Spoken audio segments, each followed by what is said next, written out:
Uh,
Hey, what's good? Damn it. What's going on, everybody? Welcome to G Wave TV. This is the P.O.G. episode 4. I am your host, the Dusty Uno, but you can call me Dusty. I got a special guest with us today. He is the man, the myth, the legend. I believe I said this same intro. Oh shit, there goes my phone. I believe I said the same intro for somebody else, but everybody deserves it. Anybody that I bring on my show, at least. We're all legends now. But he's the captain of the family ship, or maybe it's his wife. Who knows? For our ship, it's my wife. Those are facts. Because that's usually how it goes. Know. When you're married, you know. But he is somebody that I have come to know recently, not only in the gaming community, but within the podcast realm. And outside of that, I would say, like, slowly within, like, you know, a good relationship realm. And he has a very good spirit when he's on the mic, when he's on the cam. Him and his family honestly have a great show that they put on together. It's absolutely entertaining whenever I can stop by. And I mean that. Like, you got, like, I'd be dying. Like, I do deliveries during the day, and I'm just in my van, like, laughing, and I look over out the window, and somebody's like, what? And I'm just having a grand old time. But all in all, he just seems like such a well-rounded human being. I can't wait to get to know him more. So please, without further ado, we have for you Mr. C Money himself. Ladies and gentlemen, C Money. How you doing, brother? Thank you. I am good, my man. I really appreciate you having me on. This is fun times, man. I'm always excited when we get to sit down and chat and just bug out, talk some gaming. Yeah, man. You're definitely right. The lady's always in charge. Oh God, she runs the ship. She runs the ship. I'm the skipper. You know, I just go around to make sure everything's good. But she knows what's up. She holds it down. For me, the way I see it, she's Kirk and I'm Spock. And there you go. I come with all of this logic that us men try to have, and she still will do what she wants to do, and it's her way or the highway. Yeah, man. That's the only way, bro. No, seriously. Hey, we got G Maybe in the chat. What up, brother? So what does P.O.G. stand for? It stands for Players of Gaming. Pretty much everyone I bring through weekly on this show is a player of gaming. Whether you're into PC gaming, console, cloud, mobile, it really doesn't matter to me, just as long as you enjoy it and you love sharing it with others and you love talking about it with others. So that's pretty much what P.O.G. stands for, just players of gaming, or, you know, persons of gardens. Who knows? Persona of gardens. I don't. Who knows? Persona of Gardens. It's a new. It's like if you've played Gardenscape or Homescape on mobile, it's that with Persona characters. With Persona characters. Persona of Gardens. Thank you. It lines up really good. Nobody take my ideas. They're classic. I know. So. I mean, it's recorded now, so there's proof that it's yours. So your money. Hold on. You don't have to care about it. Where's that button that says stop streaming? Okay. No, so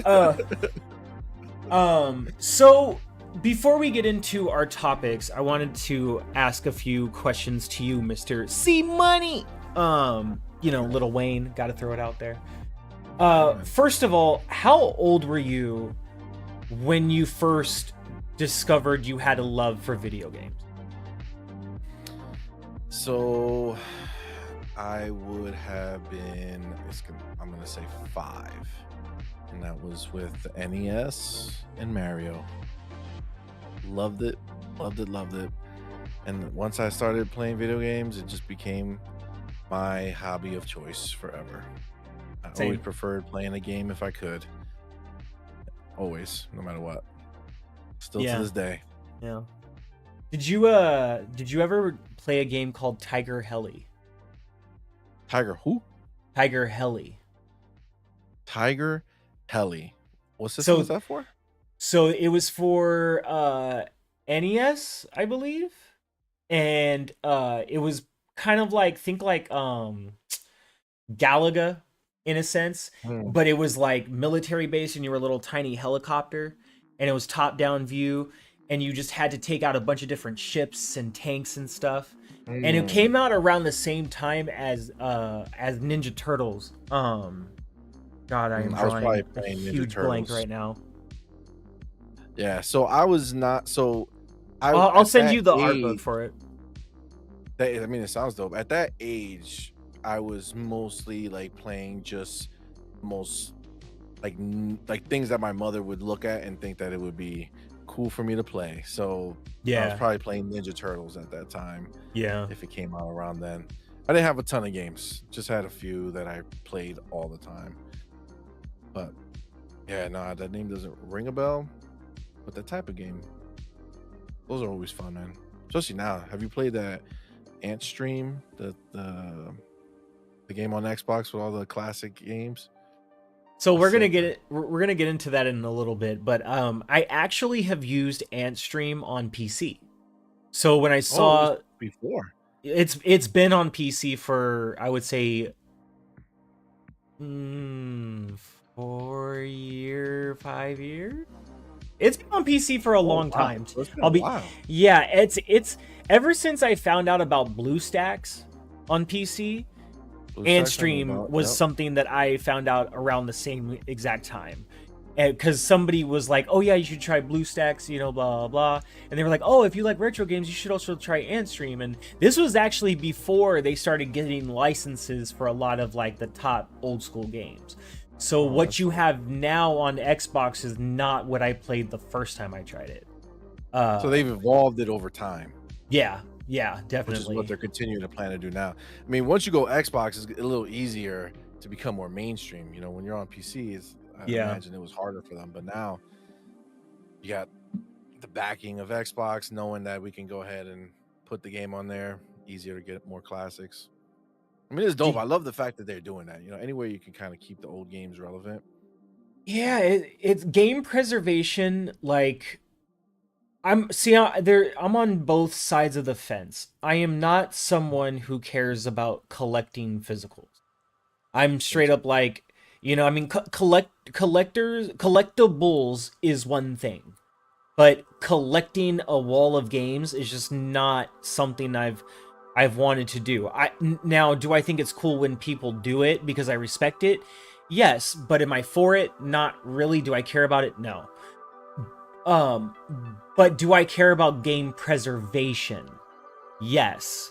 You know what I mean? Like, I Yep. do believe that every game that has ever been created, just like every song that has ever been created, should be Mhm. accessible. You know what I mean? Through whatever means you gotta access it, fine, cool, whatever, but it should be there. You know what I mean? And Agree I don't 100%. think it should be there the way Nintendo does it, but that's another conversation for another time. Like Yep. as Yep. Yep. my stepdaughter has a Switch Lite, and we got the subscription and everything, for Mhm. the eShop and all of that. And being somebody who predominantly uses the Xbox ecosystem, man, I really hate Nintendo and how they do their ecosystem. So, but it is what it is, like that's when you get into a Nintendo, you know what to expect, and you can't hate yourself if you chose that life. Um, Agreed.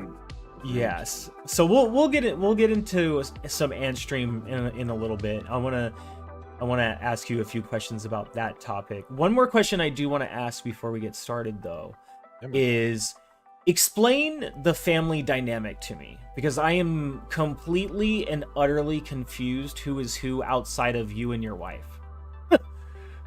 Gotcha. So on the podcast, when you hear that, you'll see the picture. Well, you'll see me on one side, you see my wife on the other side. In the Okay. middle, you see a picture, and that's my son. So he's my eldest. So he's 16. Um, so he's my big boy, and then I have Purpleberry, who you'll see typically like in the chat. Got you. And she's like moderating and whatnot, and she's like Yeah, engaging exactly. And yeah. she's my eldest daughter. Okay. So that's like we're the grown ones. Got And you. then we have 4 other kids that are small, 2 The sets of twins. that's what I was gonna say. The 2 sets of twins. That's Yep. amazing. That's beautiful, bro. Yeah, man. Love it, bro. It sounds crazy to have so many kids, you know? Like, it sounds like, how is that possible? But, I mean, After watching just John do and it, you Kate know? plus 8 on Netflix, anything is possible. Well, that was a whole That ended in tragedy, I know, but yeah, that was horrible. That was God. a bad scenario for sure. Oh Lord. We all saw it coming, you know, but We did. but yeah, no, ever since that show I was like anything is possible. Yeah, man. I mean, Actually, shoot, we had even some fun times before I came down here for this. My son was he was having a good time before I came down. It caused a little chaos, but we're good. That's awesome. We fixed it up before I left them upstairs. You know, before I left the wife and kids upstairs. But it was fun times. Fun See, times. that's awesome. Like, a family that can get down like that together, like that's a family you hold on to, you know? And like with my wife and kids, it's different but same in our way, you know? When Yeah, I of course. when I take a step back and look at the things that we do together and how we laugh together and just the things like me and the kids will talk about on the side, you know, or like her and her mom, you know, what they'll share when they go out together on their own. Like they love getting boba. That's something that they love doing, you know. Nice. And I'm just like, as long as you bring me one back, that's fine, you know. I'm not hating. But it's just I don't know, it's awesome. Like even when I look at my wife, and I'm sure you can agree with you and yours, is like, yeah, that's my wife, my lover, you know, the person I am intimate with, but that is my best friend. Facts. That is my homie. You know what I mean? That's like, I can look at my wife and be like, I love you. And then the next second be like, ah, you know what I'm saying? Ah, what's up? Ah, like, and then the next second she'll like, you know, rip me a new one. As they do. Yeah, I mean, So, that's you what know. it is, right? You have to have the spectrum, right? Because Yeah. that's passion, that's love. You know what I'm saying? That's, you know, like, yeah, I've been married for a long time, and you know, we're going on 18 years this year. Congratulations. Thank you, man. Thank you. So, like, you know, obviously you laugh, you cry, you have fun, you yell. You know, it's everything. It's the whole spectrum. You know, you're sharing a life with somebody. You have kids, and they have their lives that are growing and things like that. So it's all a balancing act between everybody. Yeah. No, That's what it agreed. is. Oh shoot, we got Silent Cypher in the What chat. up, Hey, Silent? what's going on, brother? It's good. Oh, let's catch up on the chat a little bit. Let's see. C Money, well, alrighty then. Podcast on gaming. Oh, what? Yeah. Oh, podcast on gaming. I see what you do there with P.O.G. Nice. Podcast on gaming. That's like this. The craziest shit is that's like the simplest, the simplest version of P.O.G. It really is. Podcast on gaming. It's a podcast on gaming. That I think we're gonna keep that. I think like, that's. I'm sold. That's like perfect. It plays on itself, but it's accurate, so I'm with it. Don't forget to hit the like. All right. Yes. Let's see. Shout out to G maybe for that one. Grandmother bought me an NES from. Oh, I read that from Toys R Us. I didn't even expect it. Dad sure didn't approve of it. The dads never do, and then they want to play, you know, with you, and then they take it away from you and play it for themselves. Let's see. Your grandma is gangsta. That was you. G maybe said, "Is I am not a hacker. One of your kids too." Wait, what? Silent Cypher up in here. Not a hacker. It's not one of my kids. Got you. Okay, cool. He's just. Who is not a hacker? It's one of our subscribers who's come around since the beginning. He's a young kid. Oh, cool. Okay. So he's a little whippersnapper. He's a little out there in the chat sometimes, you know. Hey, aren't we all sometimes? I'm just playing. A little bit. He got really attached. It's just funny because they got like super. Like it's wild because there's like this like core group of people who kind of started watching us when we were first going live and stuff that Yeah. like really latched on to my wife, like talking to her and wanted like became very like protective of her. Is weird. Like people come in the chat and Well, you they'll be kind of like, have to be "Who's online. that?" I mean, for various reasons. So I don't blame you. Yeah, Yeah. it's, you know, Yeah. it's weird, but it is what it is. That's funny though. It's interesting because like one day it's silence. The next day, all of a sudden everything starts happening, and you're like, "What do I do?" You know, and that's when it really the what you are meant for starts to test you. That's the way I'll put it. And I know you guys have seen a lot of big success recently, and I think that's really awesome, especially success from each of you in different ways, and then being able to bring that together. Because I did watch your interview with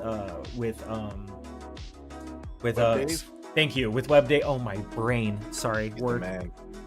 I love Web Dave, by the way, and I watched the interview and I was just like, wow, that's really dope. You guys took advantage of different situations and moments, and then utilized that to create one cohesive like platform for yourselves. And I think that's really amazing. I think that's to be Appreciate it, man. commended. You know, Yeah, it's dope. We like it so- for sure. So- Appreciate it, man. No, Absolutely. I got you. I honestly enjoy your guys' show. I'll try to stop by more that I can. I really encourage everybody watching this stream right now, whether you're catching the replay or catching the live, you know the vibe, hit subscribe, give a like. But make sure you check out C Money over on Mario Kart Madman, and make sure you subscribe over there, and make sure you hit that notification bell so you can check out their shit. So Doodle is in the building. oh, we got Doodle. Hi, Hello, Doodle. Mrs. C Money. Well, I'm Mr. Doodle. Oh, sorry. That's Oh, no, you're right. My bad. Mr. Rockadoodle. Oh, damn. Rockadoodle. Hey, that was like one of my movies growing up. I'm just saying. So let's see. Let's catch up on chat one more time. What's up, Silent? Mario Kart, G fresh in the XIP. Is that okay? Good now. Whoop de whoop. Hi, Doodle and Cypher. Are you wearing your captain's hat? I hope he is. If he's not, get out. All right. So let's get on to our. I'm kidding, but I'm not. Let's get on to our first topic of the show. We're kind of going in random order here. The first thing I wanted to talk about, and we'll transition into Ant Stream on Xbox, is Sea of Stars is coming day one to not only Xbox Game Pass, but PS Plus. If I'm not mistaken, the extra tier specifically. Yeah, I think they only do extra tier and above for. Oh yeah, got you. Now here's my question: if it's coming to the highest tier, does that mean it's going to be available on the cloud on the PS Plus PC app? Because that is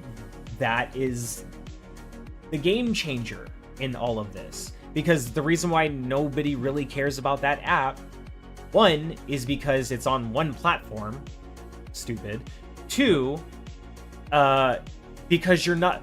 Well, because you're first of all, your subscription service is not doing day and date games, for the exception of this game right now, and then on top of that, even if you were gonna do day and date, it's not gonna be in the cloud unless you have a PS5, which is ridiculous. You know what I mean? So yeah, I don't know. So my question to you, as we get this topic underway, C Money. First of all, what was your initial thought when you saw this news? And then second of all, what do you think, how does this make you feel about competition and, the industry going forward, seeing this? So I think this is going to be Sony's new way of kind of combating Game Pass. So I think this is going to be their new thing, that they're going to go to these, smaller companies who are coming out with their games, and it's like, listen, if you're putting your game in Game Pass, if you want to be on the PlayStation platform, you need to put your game in here. Because now they want to take away the leverage of Microsoft being like, oh yeah, the game's coming out on both places, but over here it's in Game Pass. Yeah. Right. And I think that's Sony's play on this, because it's not like, we've never really seen this before, right? They normally are, one person makes a deal or another person makes a deal. I don't remember, unless I'm missing a time, that a game came out on both services same time, day to day, right? So normally there's always a separation. As far as a new game, I mean, I would have to do proper research, but off the top of my head right now, I can't think of anything. But as far as an old game, that might not count to this conversation, but that is still something as far as competition goes. You know what I mean? Like, PlayStation notices that Game Pass is going to get a series of old games, so they add one or two of the same games to their service in the same month. You know what I mean? I feel like I've seen that before, like when PlayStation drops their monthly news blog of the games that are coming or whatever, and then, you know, Xbox does the same thing for Game Pass. I think Ghostwire did it, didn't it not? Yeah. Ghostwire Tokyo. I think that was another one. But even then, Ghostwire wasn't, I think at that time, day and date, because it had already been out on the PlayStation. Yeah, exactly. It was, and it wasn't on the PC app yet. Actually, to be honest with you, I don't even know if the PC app even got Ghostwire. Even now, like, I would have to check right now. I don't know if I'm subscribed anymore. Yeah, PlayStation Plus PC app. Is it? There's an app. Well, I know there's a remote play type app, right? So 2 letters, 1 word. PS Now. Okay, PS Now. That is the PS Plus PC app. Okay, and that's the one that you're supposed to be able to stream. That is the PlayStation Cloud Gaming, and it's only available on PC. You can't use it on mobile. It's not even available on Mac, which is so stupid. It's not available on tablets. You can't do it in the browser. You can only use a PlayStation 5 remote, like a control. So if you use an Xbox controller, the way to get around the wonkiness of the controls is to download it's called I forget the name of it, but it's a software program that emulates a PlayStation controller, a PS4 controller. Gotcha. So you got to kind of jump through hoops, but natively. But if you have a PlayStation controller, you're completely fine. Yeah. PS4 and I've been PS5, trying to figure out for the ROG Ally, how I can get it to play the PS. Who was talking about it the other day? I want to say Fun Speculation. I could be so wrong. Maybe, I think it was Mav. I'm not sure. By the way, share this stream out to everybody else that does podcasts. I know Living Split Screen is on right now. Shout out to Living Split Screen. Shout out to Fun Speculation. I love those people. But please share this stream out. Nobody knows I'm here right now, or they're probably going to bed. Wake their asses up. Let them know where the nightly stream is at. Not so much nightly, but happy hump day. Anyway, so moving on. Yes, if you want to cloud game with PlayStation, you either have to have a PlayStation 5 or you have to have the PS Plus PC app. And if you have the PS Plus PC app, you don't get PS5 games. You only get the PS5 games if you have a PS5. So it's kind of like a waste. So regardless of the PS5 for it to be of any real value.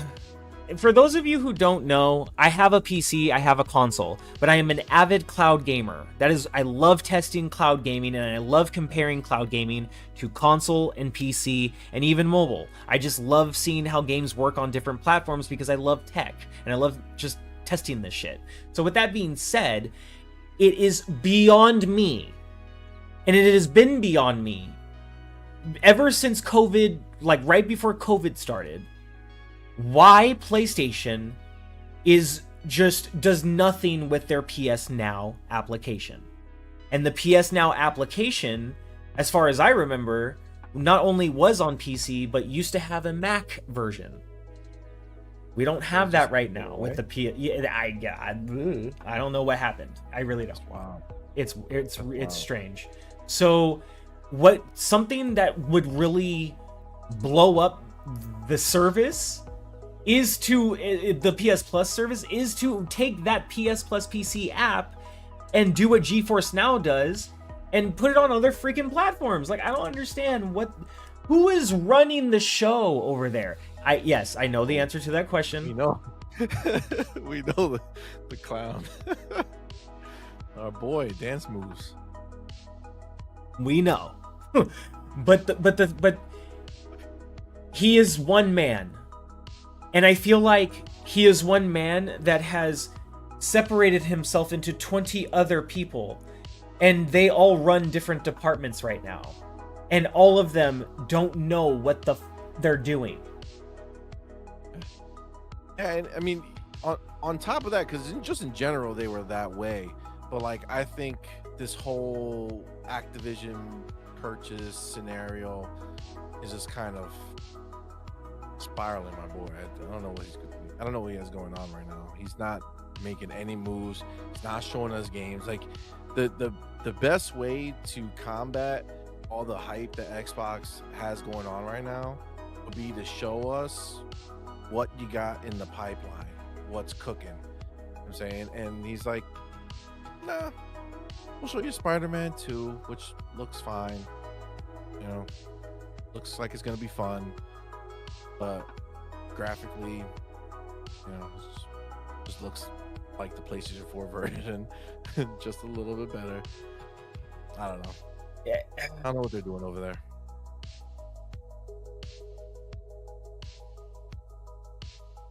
People have asked me, I think I've said this recently, people ask me what is it that I have against Sony and PlayStation, and why do I refuse to buy a PS5? And so I'll say it again. You want me to buy a PS5? Fire Jim Ryan. That's like he's the reason that beyond the PC app, I don't invest in Sony. I don't buy the PC games. Like, I want Miles Morales on PC. For me, that is a personal. I have to own that as a personal thing. You know what I'm saying? And I haven't bought it because it's Jim Ryan who's in charge. Yes, you can tell me there's great people that work at all of these different studios and that work at Sony and Insomniac and blah, blah, blah. Like, I don't care. You know what I mean? Like, it is still led by a man that thinks the way he does, and that can trickle down to other people. So you get rid of him, then I'll invest. You bring somebody in even if you brought somebody in that was like Jim Ryan, that was pro Sony, but was like a Phil Spencer that was pro PlayStation fan base, PlayStation community, dude, I would invest more. I don't even have a controller. I use my Xbox and use the software thing to emulate because I refuse to buy a controller right now. I'll just cloud stream this shit. You know what I mean? Like, if I want to play Spider-Man and it means that much, I'll subscribe whatever I need to and play it. And then when I don't need to subscribe, I'll cancel it. Like, right now, it shouldn't be active right now. I don't. Yeah. So, and it's not like I'm saying that to try to have some, like, trying to, like, grandstand or anything like that. You know, like, I'm trying to protest here. It's nothing like that. I'm not going to go on Twitter and be like, I canceled my subscription. I think that's really dumb when people do that. I'll be very honest. But what I will say is, if you want me to invest in the brand, fire Jim Ryan. That's my stance. All points are, like, all signs are pointing to something needs to change. Because even though, you know, financially they're doing great, I just feel like a lot has happened. like a lot has come out with how he talked with the lying and like blatantly lying to government, to everybody, knowing that he didn't have a problem with Call of Duty. He just wanted to block, like, all that shit really kind of exposed like a darker side of what Jim Ryan is out here doing. We already know he's not a gamer, right? Which, I mean, obviously you don't have to be a gamer to run a company, but Mm, it helps I'm glad you brought considering. that up. I don't mean to cut you off. I'll let you finish, but I Oh, fine, needed. man. You said this the other day, and then it made me think of something as a dancer. So I have to bring this up. And for those of you who don't know, I'm a longtime dancer. We'll talk. That's another conversation. But the point is this: coming up in the dance industry and the dance community, I really hated studios. Okay, not all of them, but a lot of the studios I really didn't appreciate being at were studios that were usually run by people who were not dancers, that didn't understand the life, that didn't even watch dance, that didn't even participate. Like, there was one studio I went to, I can't remember the name right now, but the owner of the studio wasn't a dancer, but she loved dance. She loved watching it. She loved being there. She loved participating. She loved watching auditions and this and that. She loved seeing like the teams compete and all that stuff. She loved like just the music and the life of it. So she wanted to open a studio, and I thought that was amazing, right? But back in the day, you had so many studios that were ran by people that weren't dancers. And then people would always complain about these studios not treating teachers right, not paying them enough, not taking care of, certain things the right way, and choreographers and blah, blah, blah, and this and that. And it's like, yeah, because it's ran by people that don't know. They can't relate to you. Absolutely. So you have Sony PlayStation right now being ran by somebody who's not a fucking gamer. I'm not sorry. He's not a fucking gamer. Like, tomorrow on Boom Show, which, by the way, shout out, we're both going to be on Boom Show tomorrow. Thank you, Jesus. Oh my God, I'm so hyped. dope. But tomorrow I'm going to have to bleep myself, right? Because I'm going to be like, Jim Ryan, like, he should be hired. You know what I'm saying? Like, damn. Like, he's not a fucking gamer. Jim Ryan is not a fucking gamer. He's a suit. And at one time, in my opinion, he was beneficial to the company. He was a game changer for the company. And at the beginning of this whole debacle with Microsoft ABK, which we'll get into that in a little bit, he was beneficial for the company. But then it got to a point where he became trash. And then it got to a point where all of us that already knew he was trash, it started to show to everyone else that he was trash. Absolutely. So at one time, Boom said that, and I'll let you get back to your point. I'm sorry. At one point, Boom had said that Jim Ryan might get paid more and get a promotion for this. And I agreed with him. At first I was like, what? But then I was like, no, I see the perspective. I see what Boom is saying. And then I agreed with it. I was like, yeah, he is doing what a CEO should do in this type of sport. But then it got to a point, and I'm glad even Boom saw it and agreed to this, that he changed. And he went too far and really fucked this all the way up. I'll let you get back to your point. You were saying? No, I mean, that's essentially, that's kind of like the point, right? Like, this guy, he's not a gamer. Like, he shouldn't. He can run it in the background, but there should be someone that we see who's out there, letting us know that PlayStation is still for the gamers, right? Like, Yeah. it should be there. He's obviously not cut out for like the limelight, right? He needs to get off the camera. I don't want to see this dude at a PlayStation showcase, bro. Like, don't show me his face. You know what I'm saying? Yeah. Keep him in the back. Some people have a face for radio, and that's it. That's Jim. Yeah. He needs to stay back. Yeah. I don't want to hear him. No. Just get him out of there. Yes, some people have. I had to think about that for a second. Some people have a face for radio. You are right. Get Jim off the effing camera. You know what? Man. I wouldn't even let Jim talk at all, because even if it's in an No. interview written in an Why? article, it all goes, all of all of humanity's poo is hitting the fan, and it's going in a direction that is facing all of us. Okay, like, ugh. Like, so for lack of a better explanation on that, but it all goes back to my main point. You want me to invest? Fire Jim Ryan. Bring in somebody like a Phil Spencer, but that's like pro Team Blue, and I'll respect that, and that will make me want to be a part of Team Blue more than I am now. Um, back to Sea of Stars. Are you gonna be playing that game or this game? Sea of Stars. It's a JRPG. Yes, and yes, it is a JRPG. Yes. So it's on Game Pass. So I will more than likely start it up. Same. Realistically speaking, I'm not like a huge I wouldn't even say huge. Like by saying huge, I'm like capping for it. I'm not really a JRPG like fan in general. Just because of the typical way they are, where they're like the stories are very like dramatic. It's almost like anime, right? Like it's sometimes a little bit much for me, and a lot of like long cutscenes typically. And the ones that for sure I'm not with, I don't like turn-based RPGs. Neither do Typically, I. Oh my typically, god. We are on the same page, brother. I am yeah, not a man. turn-based player.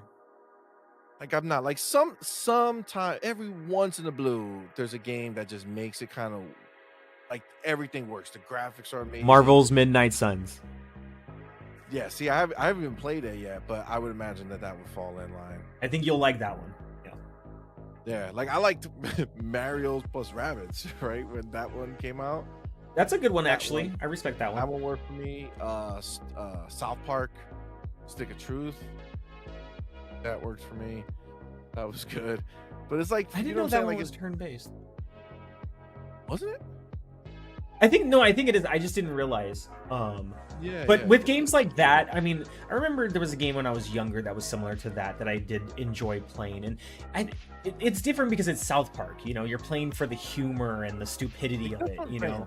So Like, it's the other things have to be so good that the turn-based nature of the gameplay just serves to, you know, to be the gameplay for it. But everything else is so good that I can enjoy it. You know what I'm saying? Like, yeah, those are the real only ways that it work for me. So like the Sea of Stars, unless it's, oh, look at that. What's up, puppy? he won't leave me alone. It's because he knows what's going on right here. Are This you is gonna the real play deal. Sea of Stars? He's like, this is where fame is born. Okay.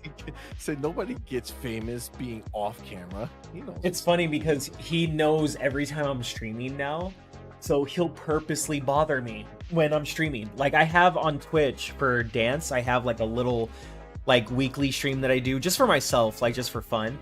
But I'll like live stream and I'll play music or whatever, and kind of like DJ a little bit. But I'll freestyle like in my room. I'll move the chair out of the way and everything, and I'll have like a dance session live on Twitch, JPG TV. Anyway, so shameless plug. So every time I do it, oh my god, all of his hair. Every time I do it now, he'll purposely walk in and go in front of the camera because he knows I'm live streaming. And I'm like, gee, what are you doing? Oh, it's cute though, and it's funny, and it just really shows you and reminds me how intuitive dogs really are. Yeah, they do. They can sense very well, and they know, and they're like, you know what? You should be giving me some attention. All right. Yeah. This is the way. This is the way. G maybe in the chat says, Sea of Stars on Game Pass, I definitely will play, but Chained Echoes is an elite tier for that category. So Chained Echoes was on Twitter a lot for a little bit, and I was like, man, I should probably try it, and then I never did. I think oh my god, my dog's hair, he's like shedding so bad in the summer right now. So somebody mentioned today in one of their videos, my memory is shot, that they're looking forward to Sea of Stars because of Chained Echoes. Mm. So um Is that also on Game Pass? I believe it is, right? He's like, Okay, I cool. don't want to look at the camera. Oh, oh, the dog or The me. dog. No, he wants to be in front of the camera, but then when I like try to raise him, then he gets all weird. Um, Doodle's been going off in the chat. Pack your shit, Jimmy. Time to go. Wait, what? She said something earlier that was super fucking funny. What did she say? Oh, Jimmy is shady. Would the real Slim Shady please stand up? And then she also said, yeah, we didn't need to see all that. Jimmy was out there acting crazy. G maybe said, unfortunately, that has been the nature of the beast for some time now. Jim was just the one to expose it all. Facts, laughing my ass off. Doodle said, well, Jimmy is not a gamer, and now he has shown us that he's not a smart businessman either. Really, he isn't. Like, Yeah, like that was stupid as shit. man. Like, to put that in an email, like what he wrote. I'm sorry, man.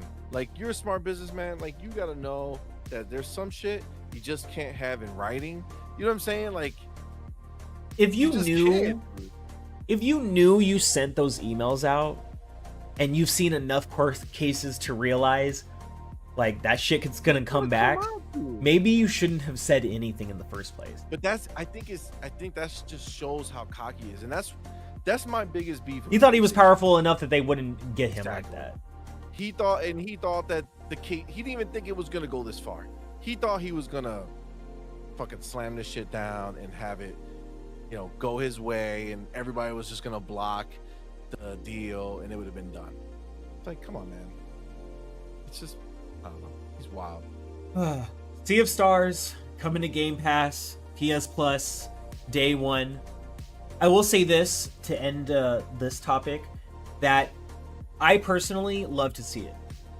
This is what it should be.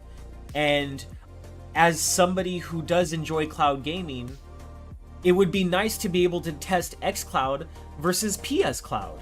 You know what I mean? And see which one is more stable, which one has less artifacting, which one handles Wi-Fi or Ethernet better over the cloud. Like, these are things I test. You know what I mean? Let Hargeet know. I'm just saying. That's all I'm gonna say. I'm not gonna say anything else beyond that. So anyway, moving on. Just if you want to see any Jim Ryan slander, my kids have been going in. So we have like 3 or 4 shorts out there with some funny shorts on Jim Ryan. So check them out. There we go. Come check it out on the channel. They're funny. Oh, man. Jim Ryan's just he's a mess. Make sure Jim Ryan saying, did I say the quiet part out loud again? Oh man, no, for real. Like, Jim Ryan became that guy in the room that everybody looks around and is like, yo, shut him up. Yo, just get him out of here. Get your boy, dog. He's snitching. Like, yeah, man. Speaking of snitching, my wife and I just finished, not to get off topic, but my wife and I just finished Mayans MC on FX. Mayans? Yeah, it's MC. So if you are a fan or somebody who watched Sons of Anarchy, this is Kurt Sutter's second iteration in the same universe. And it's based on the other bike crew called the Mayans.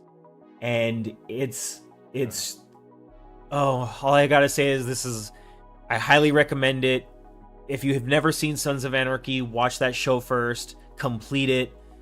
You'll understand why everybody fell in love with Charlie Hunnam as Jax from that show. And then when you finish that show, watch Mayans MC. Watch it in that order. Don't cheat. Okay, I'm very big on lore.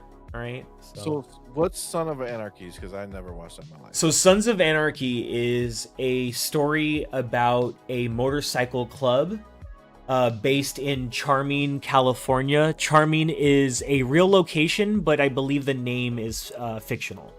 But the town itself is a real place you can go to.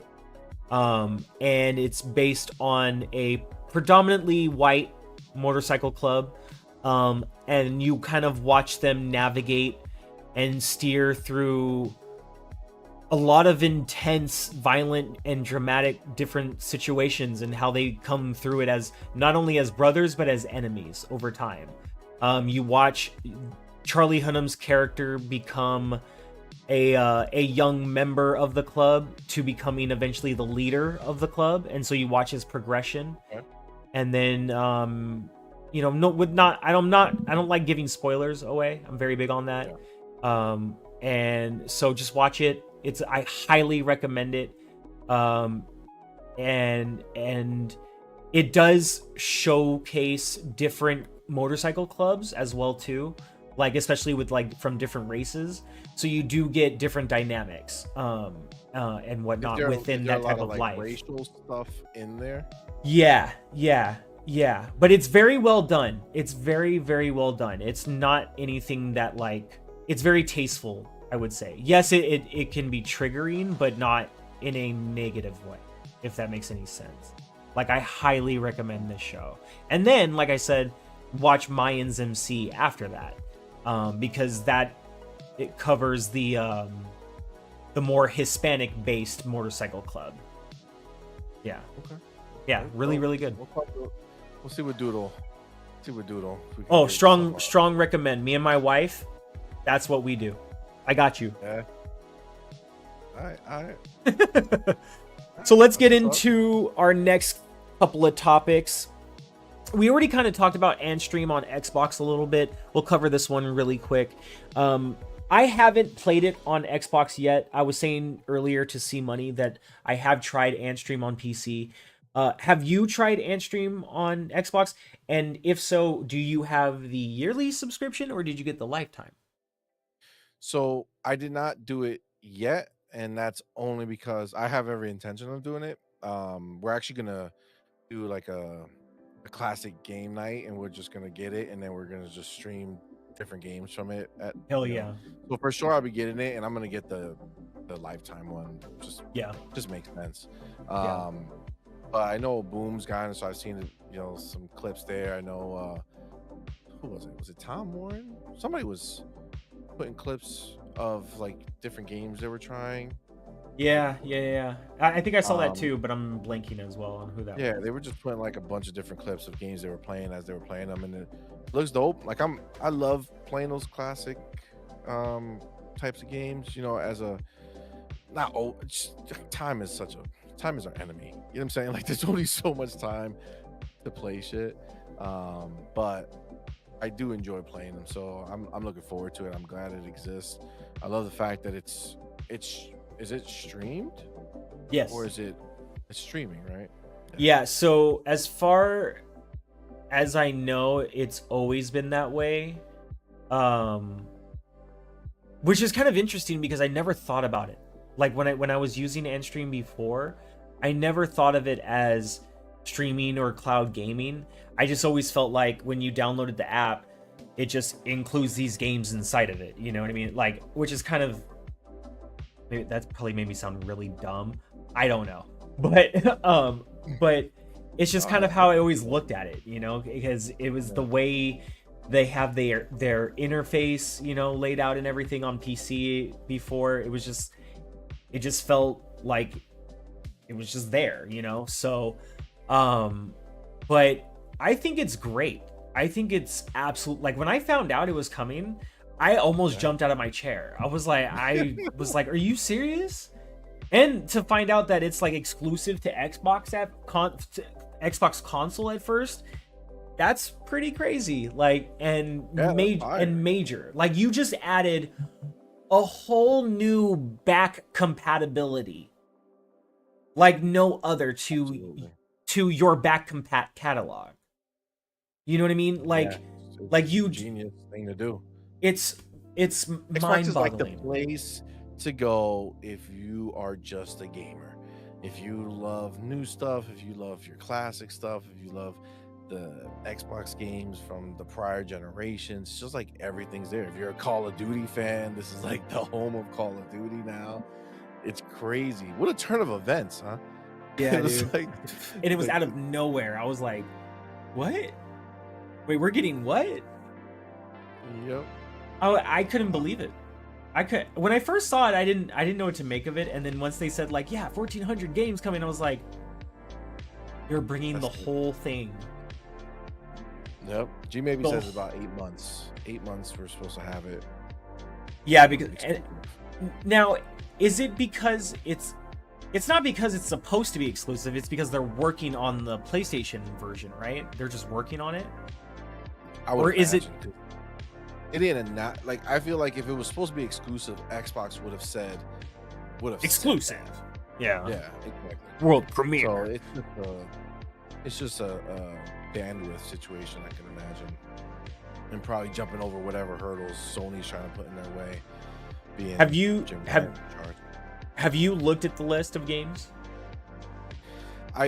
So basically they responded to either Boom or someone under Boom, someone who replied to Boom and said, hey, you can check out our list here.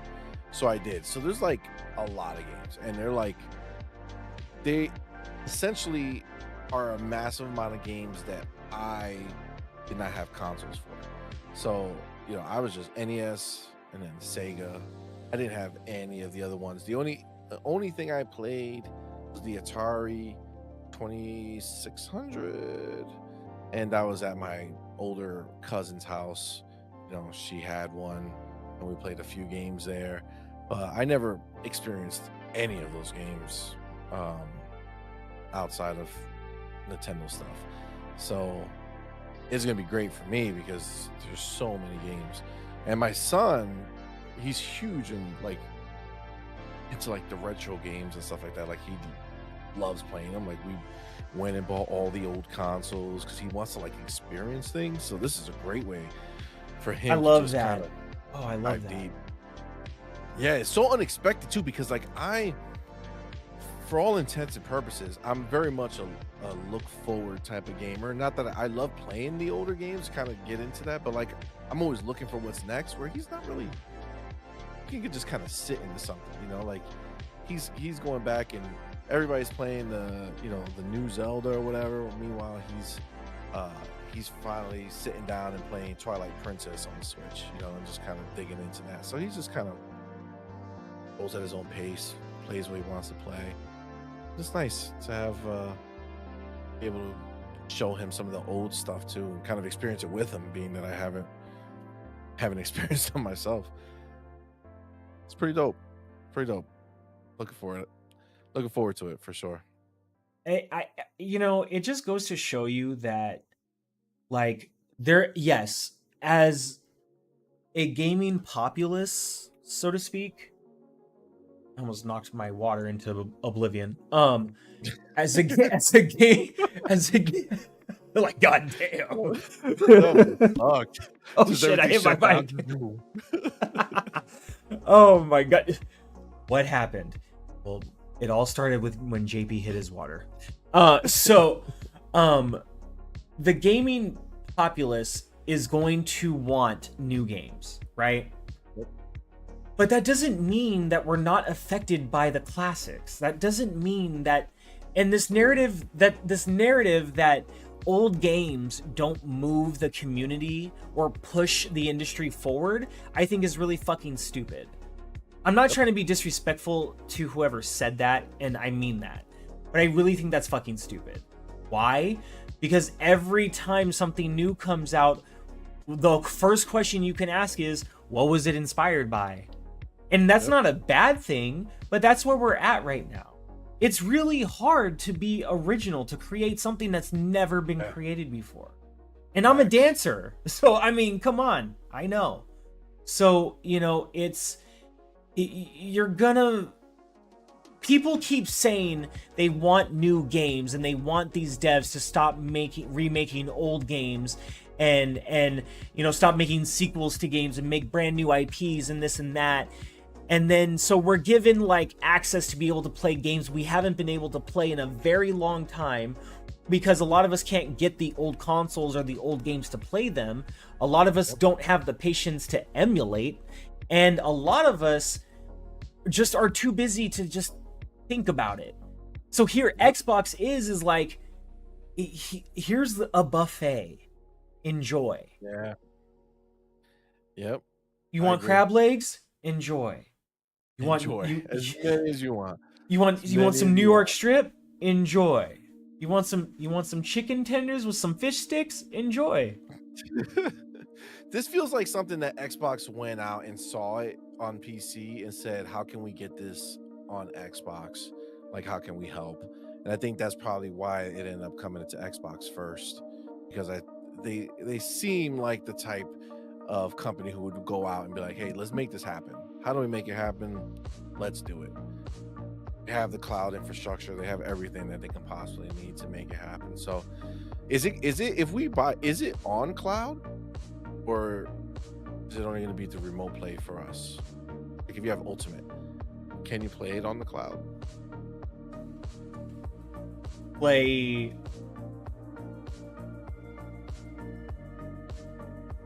Like it's not in Game Pass, right? So technically, so it wouldn't be playable through the cloud, right?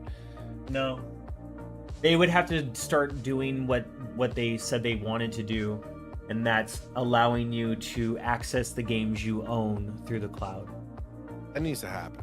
When That needs to happen. When is that going to happen? Because I want to don't play know, but that Skater needs to XL happen. on the fucking cloud. And yes, I know there's ways I can do it, but I want to do it on xCloud, you know? Yeah, like Yes. fuck, you know, and GeForce Now ain't never gonna bring it, so you know, shit. Yep. Yeah, I need them to do it because I keep like I recently, just like very recently, said, you know what, I wanted to hop back into Elden Ring. You know, go through like a second playthrough, like do the new game plus shit and see. I need a first see how that playthrough. goes. Huh? I need You a didn't do first. I need a first playthrough. Dude. Fuck. Dude, that's why I would like when Sarah Bond, which by the way, I get that she was just trying to have fun with the community, and I love that she created these puzzles like on her free time and you know wanted to have fun with everybody. But as Boom would famously say, let's call a spade a spade. Elden Ring is coming to fucking Game Pass. I don't care what you say, Sarah Bond. It's coming. It's fine. It has to, because I need to play it, and I'm not gonna buy it because I got bills and shit, you know? So, please, come on! Well, you know what, too? You gotta remember the DLC is gonna come out, right? So what better way to get more DLC sales, right, than to put it on Game Pass and just let people buy the DLC? Yeah. It's phenomenal, bro. It's phenomenal. Man, it's so many things are coming to the platform and have come to the platform that it's constant. Like it's like watching your bedroom fill up with like a stack of books, and that's your backlog of games, you know, and it's just like, you know, one stack at a time, and it's just happening all around you. And I know we asked for this. We said, give us more games. So this is our fault. And this is a great problem to have. But it is a problem. God damn. Like, it's a problem. There's only so much time in the day, my dude. Man. How are you supposed to play shit? Like, it's crazy. You gotta work. Let's spend time with the fam. Like, when is this supposed to happen? You know what I'm saying? That's why if the family ain't gaming, good luck, you know? Yeah. Like when as soon as I see my wife open up Homescapes on her phone, I'm like, ooh yeah, hey, we back on the PC, baby. Yeah, damn. You know? Oh man, like oh yeah, back on the PC, baby. oh yeah. You're going to sleep? Ooh, it's time. Oh, we back. You know? Yeah, it's, you know, man cave hours, right? Jeez. Oh man, I can't even do it anymore, bro. I can't. I fall asleep. If I try to stay awake to wait till everybody goes to sleep to do it. This is what I used to do. Like back in the day when I was younger. Yeah. You know, I'd be like, everybody's going to sleep. All right, I'll stay up for a little bit. But even then, when I did it, I would play for a little while and then catch myself like waking up on the couch, you know, that I was playing on, because I would just knock out. It's just, I don't know. I'm not built for it anymore. That's why the streaming is so great. That's why we like to live stream, because it's like a good way to play games as part of Yeah, the channel. yeah, Like a way to make it happen. And that's why the ROG Ally is everything. Because frees up time to play, bro. I know. I'm still waiting to get one. Just bills are killing me. I'll be honest. Of course. But once I do have a capture card, and I think it would be fun to do some ROG Ally like live streams on the channel. And just have the camera on me. I'll play right here, but I'll have the gameplay right there and everything. So, that's the dream. But I'm patient. One of my friends, one of my boys, Hove Scorpion 12. Shout out to Hove Scorpion over on YouTube. He told me that by the time I get into the Ally, at least it'll be good, because it'll have more of all the kinks worked out, the patches, the fixes, the updates. Yeah, they are putting out updates and such, so yeah, it's probably better just to kind of wait. Plus, you'll probably get it cheaper sale. So this is probably the best thing to do anyway. The timing of the Ally, like with all the updates and stuff and the fixes, to be honest with you, is kind of the same as it was with the Steam Deck when it released. And somebody said it earlier, gamers really do they really do forget so fast, because people are acting like, oh, the Ally like had this issue and and I'm like, the Steam Deck went through the same thing when it first launched. The only difference is that the Steam Deck launched in waves, so unless you were watching videos about people giving updates, you didn't know what was going on until you got your Steam Deck. You know what I mean? But yeah. I think they're doing I think Asus is doing a great job with it. I have an Asus ROG desktop PC for my gaming PC. So I love the ROG branding and brand.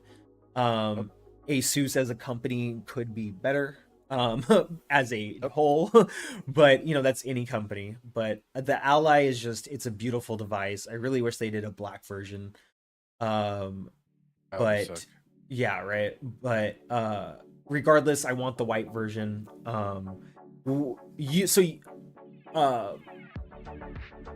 What's the best part of the Ally to you so far? Convenience, bro. Convenience. Yeah, that's been pretty much everybody's. I literally beat Diablo 4. Okay, and we streamed it 2 or 3 times, and then outside of that, I played the entirety of it on the Ally, just in sessions, in between moments, like not long gameplay. I put mad hours in that game, and I never, outside of the streams, it was always quick hits. Pay for 30 minutes here, 40 minutes here. Yeah, just chipped away at it and finished it, and I love it. It's just I've been ever since the PlayStation Vita could remote play with the PlayStation 3 or the 4, whatever Black Flag was on, Assassin's Creed Black Flag. That was the first game that I streamed through remote play and completed. And I loved it. And after that, I've just been so desperate to find a way to be able to play in the off moments. You know what I'm saying? The in-between moments. And it's so difficult to do that. And once xCloud and all that stuff came in, that was great, right? But that still kind of posed a bit of a problem, because it's, do you get a dedicated like a burner phone, like just like the side phone that you have to just keep always hooked on with controllers and carry it around like it is a handheld?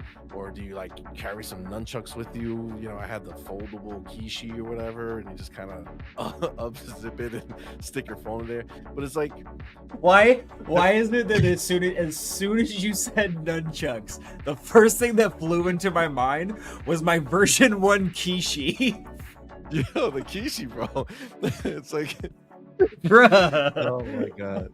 No, Oh god. it is. And G maybe Madman is I'm Mario Kart Madman in the chat, so it's not unbeknown to me. Yeah. I'm just logged into our channel. But yeah, like it just became it's just like been my dream. Like I love like dude, I have so many TVs that we've collected over the years. You know what I'm saying? Like it's just we Yeah. have TVs everywhere. And like we have a few OLEDs like in my man cave right here. I got a 75-inch OLED. Nice. And I the only time I play here is when we're streaming. Literally. G maybe. Oh, my Literally. bad. My bad. Oh my bad. It's all good. I It's just all got good. a I'm just little. I letting you just got a know. little tiny 75-inch right over there, just peeking at me. Yeah, It's, yeah, it's nothing. It's nothing. no, but it's like it's great, but it's frustrating because it's like Where do you like go? sometimes when I played, like every time we played Diablo 4 here, after I've been playing it on the Raw Ally, it's like, oh shit, that's what it looks like. You know what I'm saying? Because it's Yeah, like you can yeah. see, full Everything. size character. You can see Yeah, it's like everything. wow. Yeah, Like no, on I the feel screen, you. it's so small, and these glasses, these are thick. I don't like the vision is it's fun times, but it just allowed me to play. So even though I can't, like, as long as I get to see it a couple times on the big screen, then my mind fills in the gaps when I play it on the small screen. You know what I'm saying? Yeah. Like it just Yeah. works better. But G G maybe says that explains why you call Doodle baby.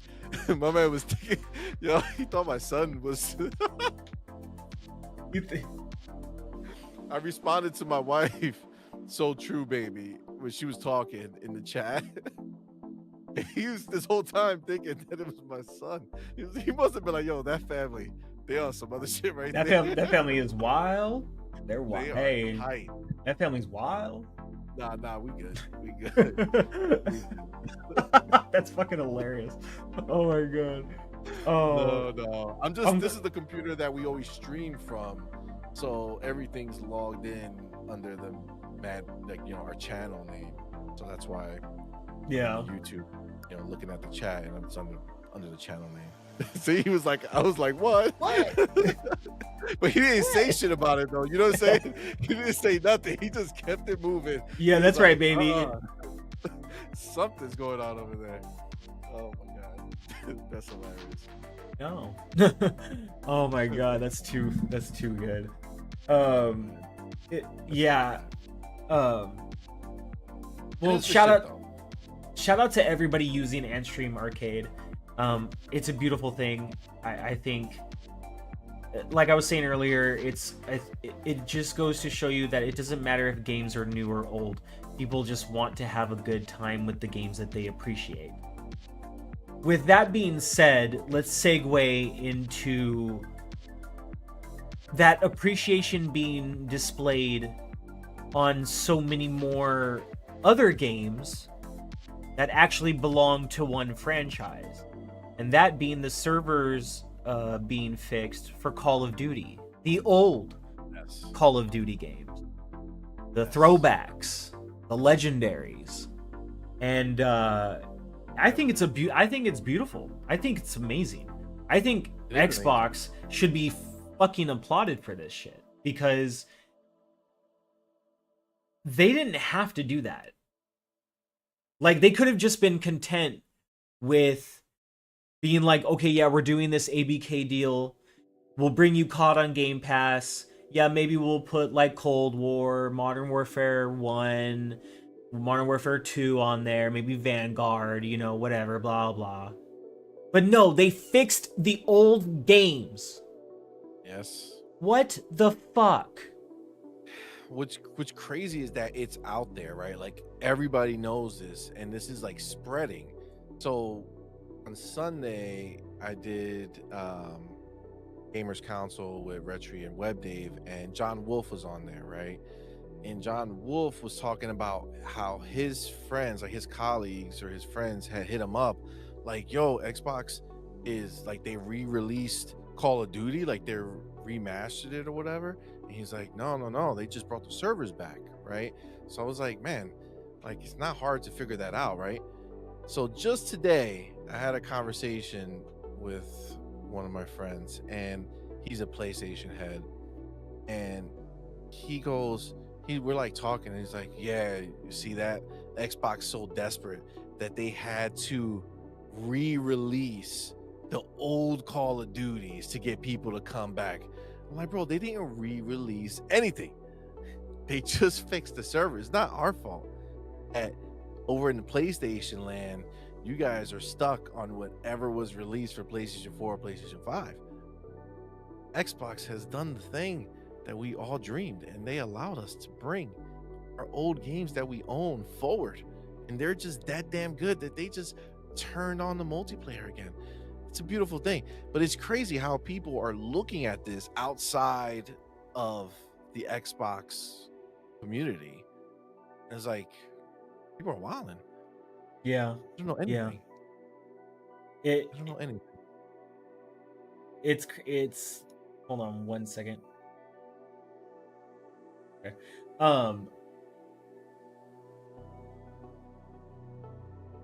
The crazy part about this is that mostly everybody is focused on the greats, right? And which is not surprising. You know, they're focused on Black Ops 1. They're focused on Modern Warfare 2, Modern Warfare 3. They're focused on Black Ops 3. Or 2. You know, focused on World at War. But this ignited me to re-download World War 2, to re-download Black Ops 4, because I played Blackout before Warzone was ever a thing. And let me tell you, Blackout has full lobbies. Blackout's still going? It's still going. Really? That map is still playable right now. That for me was huge. On top of that, the sale that's going on right now, as soon as that paycheck hit, Infinite Warfare. The one game fucking good, dude. The one game that I always wanted to play and never got the chance because I didn't have the hardware at the time. I was traveling as a dancer at the time, and I just never got a chance to play it. And now here I am, and the game is like on sale for $20. Did you start it yet? I haven't bought it yet. I have to wait for that paycheck. Why? Messing with you. So Watch you in the middle. See, when you go to the side, it wants to blur. Wants me right here. No, that one has escaped me for so long. Dude, and that campaign is I want to play it so bad. Rated, bro. Ugh. Oh my god, that shit was so good, dude. That's like what Starship Troopers should have been. Facts. Although, mind you, when I say that, Starship Troopers is a fucking classic. Okay. Yo, it really is. It really is. I gotta watch it again, and I gotta sit down with my wife, and we gotta show our kids this. I don't even know if she's watched it. Man, Starship Troopers, Team America, World Police. Yes, that's a bad one, but a good one. They're all bad, but good. You know what I'm saying? Starship Troopers was probably really, really objectively bad. Well, I don't remember the only, that, but it was good when besides the violence, the only really bad part would probably be like the sex scene, and even then, like, my parents were so dramatic. It's not even that long. God, I don't know why they covered my eyes. So stupid. Anyway, back to the topic. What is the one game for you out of all of these games that you were the most hyped to see fixed? So, did they do Modern Warfare 4, like the original? Like the original Modern Warfare? You mean Call of Duty 4 Modern Warfare? Yeah. Yeah. Yeah, is that one. Out of all of them, that's the one that I would go back to. I would say that was my peak Call of Duty phase. Like Modern Warfare was when that happened, it changed everything for me as far as Call of Duty is concerned. And that's why I just fell in love with it, and that's where I put the max amount of hours into it. Um, so I would love to hop back into Modern Warfare. Yeah. That shit was fire. I loved it. Yeah. What a game changer. What a game changer, dude. Like that took it, like Halo took shooters and put them on console and made it amazing. And then Call of Duty, it was like that, like a triathlon, whatever those things called when they're running and they hand off the flag to the next person. Halo handed that off. Call of Duty took it to the next level with the kill streaks and all these other things. Oh my god, it was so dope, bro. Yeah. Did you ever play Advanced Warfare? Yes, I played them all. The only one I haven't played yet is Modern Warfare, the new Modern Warfare 2. I own it. Oh, okay. I haven't had a chance to play it yet, but I always play Call of Duty, even if it's later. Like I just one that everybody recently thought was really bad, Vanguard. Yeah. Didn't play it when it came out, but I played it afterwards. I liked Nice. it. Nice. I always play Call of Duty. Advanced was good. Advanced was with the guy from Game of Thrones, right? Yeah, I believe so. Jon Snow. But I mean, I didn't get a chance to play it, so I could be wrong on that. But Yeah, you I might think be that's right. the one. If I'm not mistaken, I think that's the one with him. Could be wrong, but I think it's him. But that was good. Or it might actually, I might be conflating them because one Kevin Spacey was in one, was he?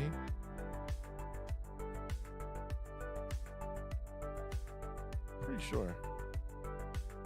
Let's see something. Was that Advanced Warfare? It might be. I know Infinite. I think Infinite Warfare and Advanced Warfare had one or the other into them. Call of Duty, Kevin Spacey. Yeah, I'm not sure. While you look that up, give me 1 second. But while I step out real quick, because I just need to grab something. It was Advanced. It was Advanced. Okay. Advanced. So apparently, I own Modern Warfare, the first one, like the recent first one, and I didn't even realize it. And I asked myself, how did I buy this? Like all of a sudden, it's in my library, and I'm like, okay. Nice. Jon Snow is in Infinite Warfare. That's where. Okay, cool. Yeah, Oh, that's tight then. Shit. Yeah. That's where I knew he was in one of them. I was conflating them. But I did complete the campaign for Modern Warfare 2, and I was proud of myself because I suck at completing single This player Modern based Warfare 2, games. the one that just came out. Oh, was it good? Yeah, I had fun with it. Yeah. And then the M4 that you get for completing it, Captain Price's M4, it's a really good weapon build. I liked it a lot. Yeah. Yeah. I've always like been a fan of Call of Duty single player. I know there's a lot of the world that who just buys Call of Duty and plays online. I normally always play online first, beat the campaign, then hop into multiplayer. But yeah, that's good. So this one's good. I'm excited to jump into it at some point. So on the subject of Modern Warfare 2, because not only were the servers fixed, but there also happened to be somewhat of a leak, if you will. Yes. See what I did there? You did. A little bit. But it was leaked on Twitter by everyone and their mom that the next installment to Call of Duty is in fact Call of Duty Modern Warfare 3. Yes. I have the image, but I had an issue displaying images, so things will be fixed for next stream. But I'm glad. I mean, it's a leak, you know. It's I feel like it was strategic. It didn't really feel like a leak that anybody got fired for, you know. It felt very strategic. No. I agree. But it is nice to know that we have a definitive answer on what the next game is, and that it's not Modern Warfare 3 remastered. It is Call of Duty Modern Warfare 3 in the new mainline Modern Warfare games.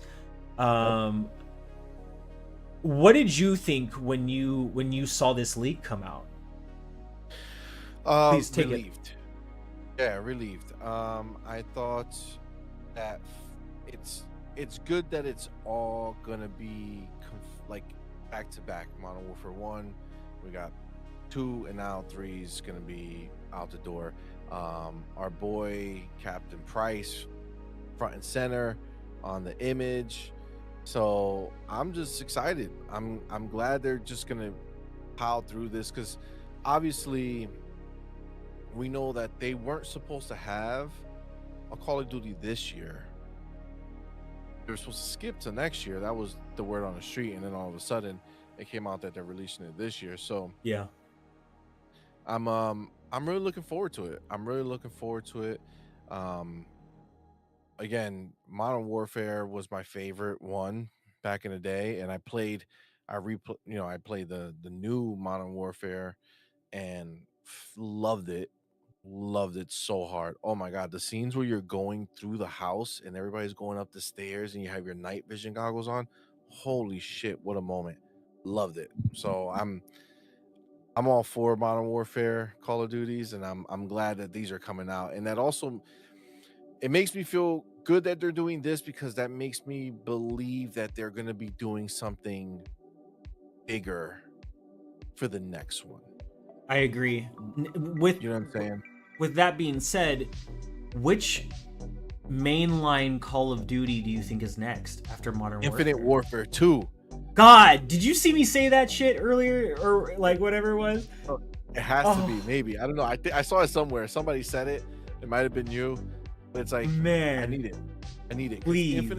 Infinite Warfare 1 was so good, dude. I loved it. The light RPG elements that they had was phenomenal. And I would just love for them to just kind of dive deeper into that. Yeah, Give me Call of Duty, the RPG first person shooter. Yeah, I'm dude. down, bro. That would be so sick.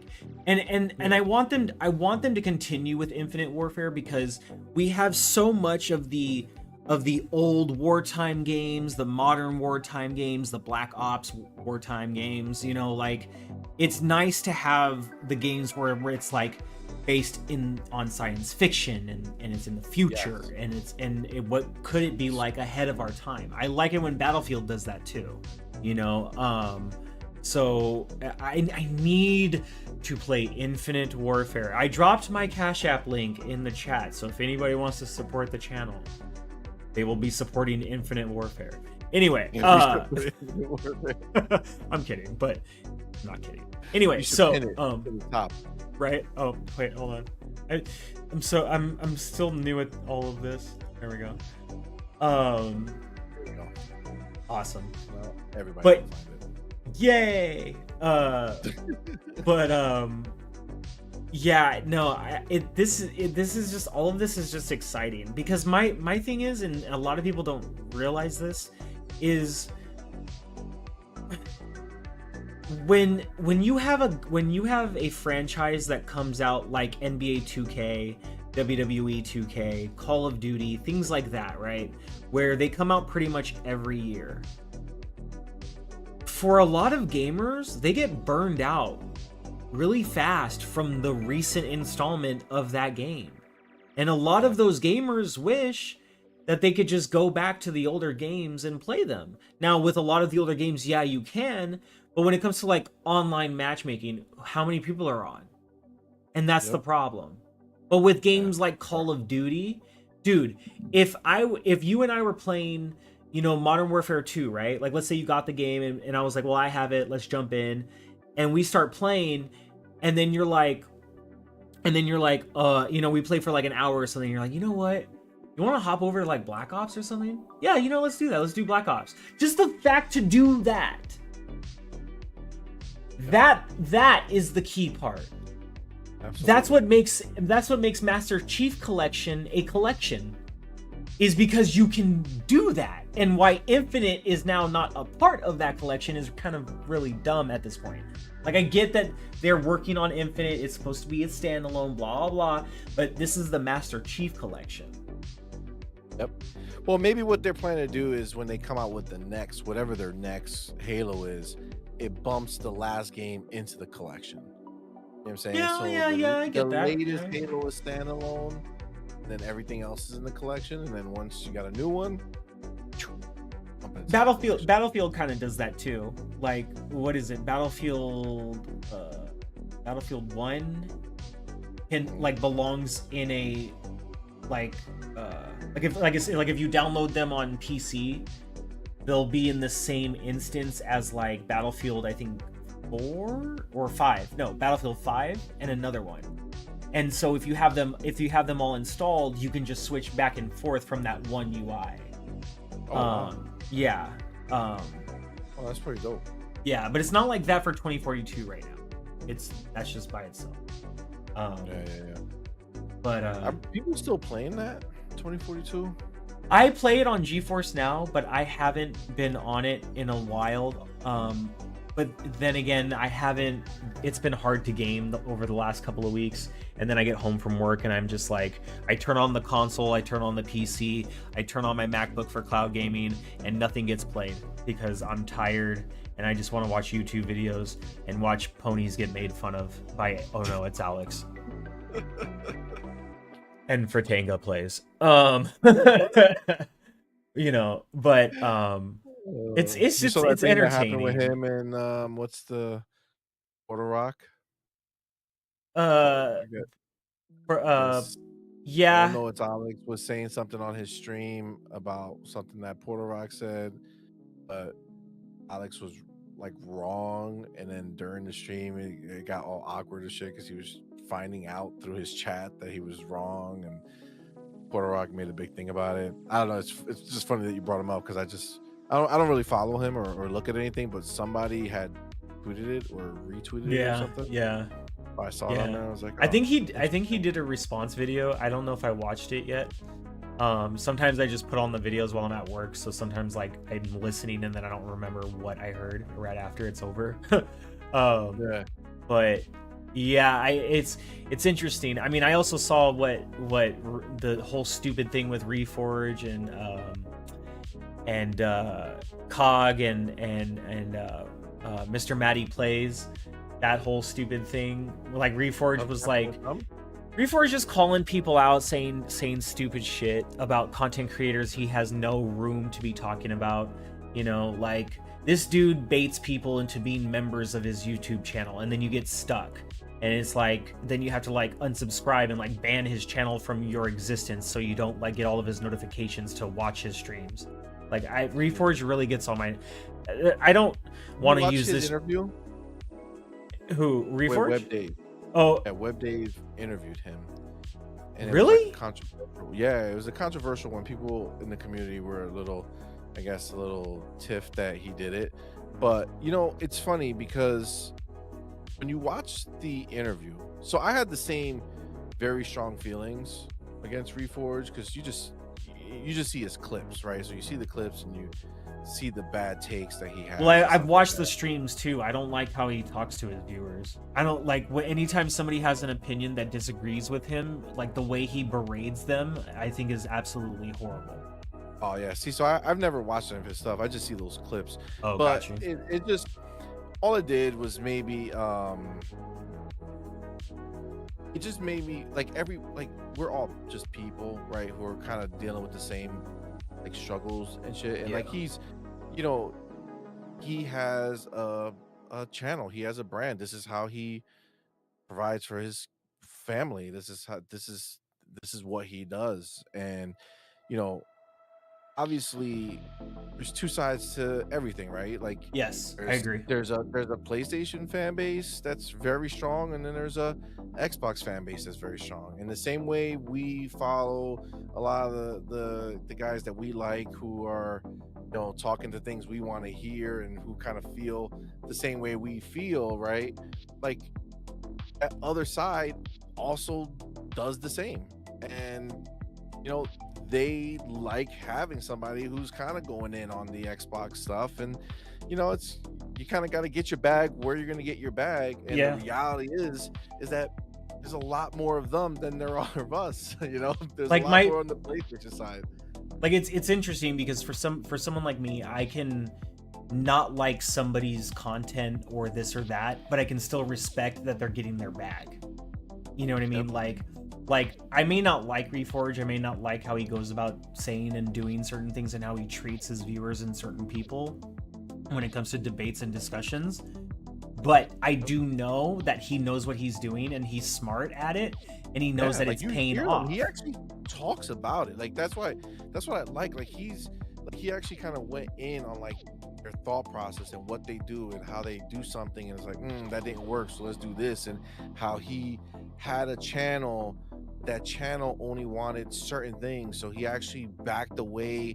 He had like 50,000 subscribers, and just because he didn't want to be stuck doing that, he went and started a new channel and try to get as many of those people to come over, but also understood that he wanted to have new people who liked this type of, like, you just kind Well, of see the idea. Like, I don't know if that's the complete reason why, but yes, I know what you're saying. that's possible too, you know what I'm saying? But I guess it's just everybody kind of takes their, everybody has to do what they got to do to get theirs, and Well, I was gonna say, like, I don't want to badmouth him, you know what I mean? It's just it's like Dreamcast guy. A lot of people make jokes, a lot of jokes go way too far and even make me feel a little uncomfortable, and it's kind of like, come on, like, we get it, but he a lot of the times he asks for it. But I've said to so many people over the years that Dreamcast guy could be so good at this if he just did it the right way. But Paris said it the other day in a Spaces conversation, that he knows what he's doing. Dreamcast guy knows what he's doing because Paris has met him in person. He's like, this is not how he talks. Wait, was it Paris who mentioned this? Yeah, I think it was Paris. And he's like, this is not how he talks. And he talks that way in his videos because he knows it bothers people. And I caught that too, because like it was Dreamcast guy and there was one other content creator where I was like, there's no way, and I know this is going to sound so rude, but I hope you understand what I'm saying. Yep. There's no way that this person could be that fucking stupid. Because when I hear what he talks about and how he talks about it, I'm like, but the knowledge and research is right in front of you. And that's when it dawned on me. I was like, you're baiting and it's working.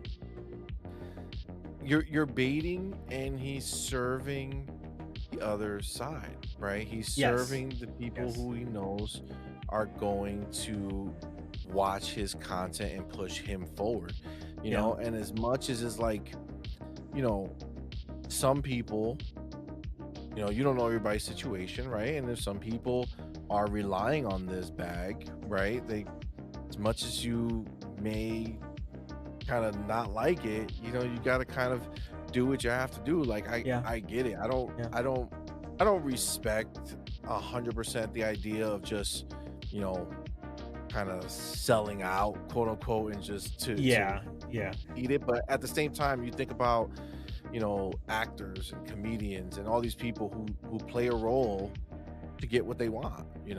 No, it's true.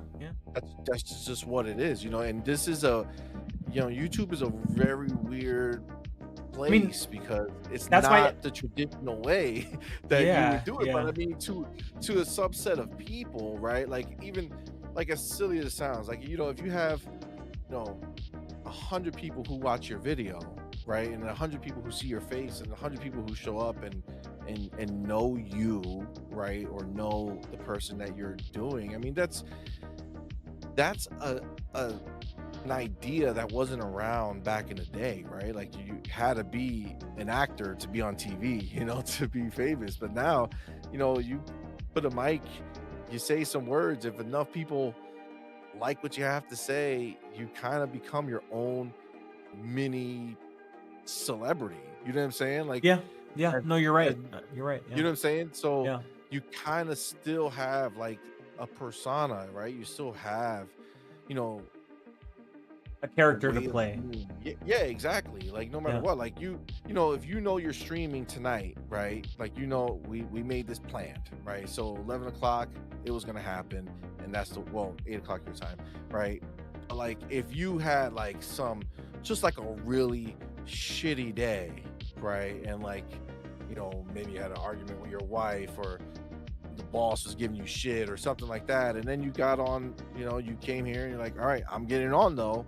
It's like you gotta put that to the side, right? You gotta do what you gotta do to have fun, enjoy it, make it fun, and have people watch and all this shit. Like it's just the name of the game, and just some people take it, you know, further than others, and Yeah.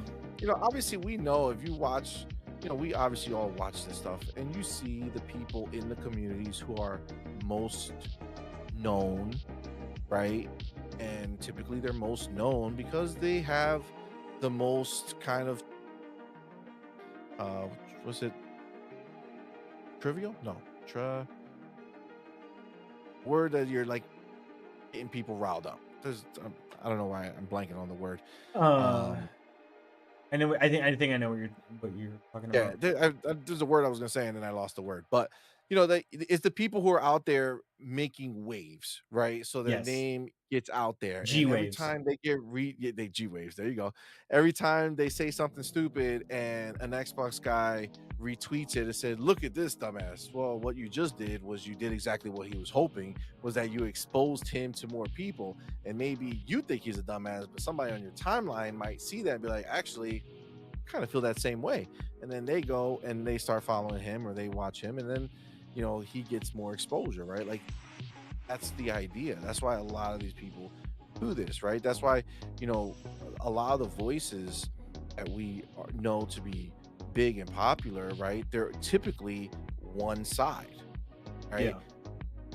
Outside of like really like super big people who found a way to do it across the board, typically your Randall Thors, your Boom, your Iron Lords, even the Iron Lords, right? They let's be real. I love the Iron Lords, but they kind of had to bend the knee to their audience, right? Because in the beginning, when you watch the Iron Lords, they kept trying to make it where it's not an Xbox podcast, right? It's about all the systems. But that's what they But wanted to hear. but the fans want the Yeah. Xbox. That they Yeah. came for King David and the crew, and they want that stuff. So Yeah. you gotta give it to them, right? They try. I watched, and for weeks and weeks they would try to be like, oh look, see, this is, people think it's an Xbox podcast because of what you say, King, but it's like fans want Xbox, so they had to kind of just accept that and move over to the Xbox side. You're So not going to it's hear them talk about PlayStation like that anymore. A little it, bit, but not crazy. it's funny you say that, because this channel was supposed to be a Xbox Game Pass and GeForce Now centric channel. And it was supposed to be a podcast on Wednesdays and Sundays. And then there was supposed to be a news video that came out on Thursdays discussing Game Pass games as well as the GeForce Now weekly games that come. It is now turned into an Xbox podcast channel only. But that's what it is, right? Because you know why? You're embedded in the Xbox community, and you're gonna That have ecosystem, baby. that's right. And so Xbox community members are gonna be like, oh, I know G-Wave, let me go watch his stuff. And they want to hear the stuff that is Xbox related, right? They don't want to show up here and hear you trash an Xbox, because then they're gonna be like, well, that was fun, I'm out, right? Yeah, exactly. Like, not that you were gonna, but I'm saying, like, it's just the way it works, man. Yeah. Our channel, like, our channel is not big from our podcast. Our channel is big from our channel stuff that we've done. So it's a little different, and we are very much like Nintendo, Xbox, PlayStation, but I'm a huge, like, I'm Xbox first, right? So it leans Xbox because I do that, but we talk about PlayStation, we talk about everything, and it's just, we're not a 100% Xbox only scenario, but it's what I love the most, right? Yeah. But that's just what it is. Like, everybody kind of finds their side, but anybody who tries to float, and just be like a gaming channel, they don't really, it doesn't work that well, because the fans like to hear what they like to hear, and That is Xbox true. people want to That is hear Xbox stuff. That's why people get so upset with like the like when I guess one of the things that I hear a lot, and I actually feel that way too a lot, is that I feel like I would call them like the Xbox influencer, like the leaders of it, right? Like, so like the big channels of it. Yeah. I feel like a lot of times to combat the idea that they're not like Sony, right? Or like not like the Sony fans, they'll go ahead and make it their point to be like extra slanderous against Xbox if they're doing something that they don't like. For instance, they raised the price for $1, and it's like, what? How dare you raise the? No, we have to keep it real. Not like those PlayStation people. We keep it real. It's like, come on, man. Like sometimes you just don't need to make a big deal out of something just to add to the fire for no reason. You know what I'm saying, like, Unpopular opinion, they could have raised Game Pass to $19.99 and I would have been completely fine. facts. Like we're getting way more, right? We're getting way more. But it's like at the end of the day, they feel like they have to give Xbox the smoke anytime they do anything small. And it's like, in comparison, bro, PlayStation does crazy amount of shit and their fan base does not fucking waver. I don't get it. I don't understand. And again, to be clear, I'm not suggesting that if Xbox does something really stupid, not to give them the smoke. Like obviously, if something is really bad, like yeah, we should tell Xbox because Xbox does listen and they do make the changes when necessary. But shit, man, like I get it. But you see how like there's people in the chat who get pissed, and it's like you don't need to always make it a problem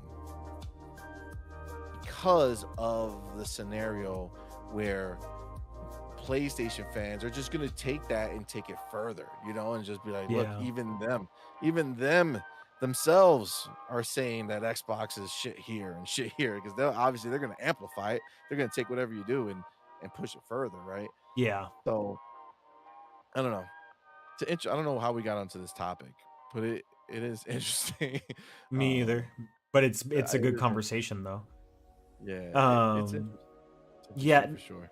It's yeah. I mean, soon there will be times where, you know, on the podcast, like I will cover GeForce Now news, but that's because of the ABK deal. You know what I mean? For people that don't know, like all Microsoft first party games are coming to cloud services, and then on top of that, Bethesda first party games, and then on top of that, once the ABK deal is done, all of those games will be coming as well too. So, you know, when GeForce Now drops games every Thursday, they do it in batches, you know, from anywhere from 2 games to sometimes 10 games, you know, it just depends on the week.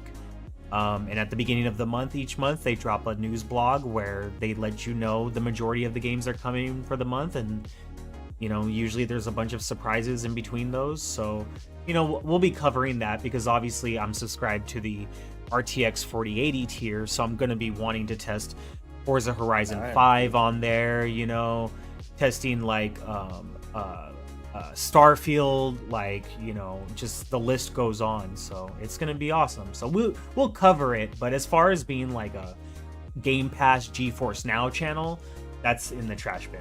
It's G-Wave, and that stands for Gamers Wave, Game Pass Wave, whatever the hell you want to call it. But it's an Xbox centric podcast channel. Here we are. And you got green color, so you're good. Heyo, I do green in the logo. I have like, because I have the Steam wallpaper engine thing, and so like for an hour before the show, I was just going through a bunch of different wallpaper backgrounds and like changing them to green and be like, does this work? No. Okay, another one. Okay, and it's just like, okay, I just went with this one. I said we'll use this one tonight, see if it works out. Yeah, I like it just because it represents 2 things that I enjoy. One would be the waves and the ocean, and that's represents my wife because she's Filipino, she's an islander, and we enjoy the beach together. And then the space and the planets represents my love for the stars and science fiction. That's dope. Moving on to our next topic, and I think actually our last topic, if I'm not mistaken. This has actually been, if you don't mind me saying, this has actually been a really, really good conversation tonight, bro. I'm glad you were here. Oh yeah, man. God, I have something in Appreciate my it, bro. No, I appreciate you for being here, and while I get whatever is in my eye out. But no, it's really been good tonight. This has been very chill. I would love to have you on again in the future. But on our way to our last topic, what the hell is happening with Xbox and Sega right now? Yo, that was too fucking on the nose. This is the thing. Xbox, no, this is the shit that pissed me off because they know that we know that they were trying to buy Sega. Okay, we know this shit to be true. So why would you do this if not hinting at it? Obviously, they had a fucking hedgehog running all over the Microsoft campus.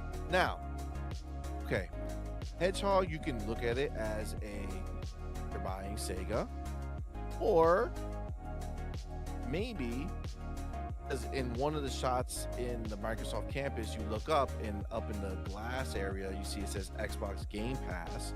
Yeah. Maybe the new Sonic game is coming to Game Pass. And that starts the Maybe. relationship deal? It's possible. Because we know, listen, we know it's happening. Even the fake response from Sega where they said, oh no, we're not getting bought right now. But we do understand that Xbox does love us more than everybody else. Like, okay, come on, man. Xbox is not stupid. Like Sega to Xbox right now is like Square Enix to PlayStation. Yes. And I think that I feel like that's like the split that has taken place because Sega they were in that bag with PlayStation with Persona. They had every Persona game first and all this other shit.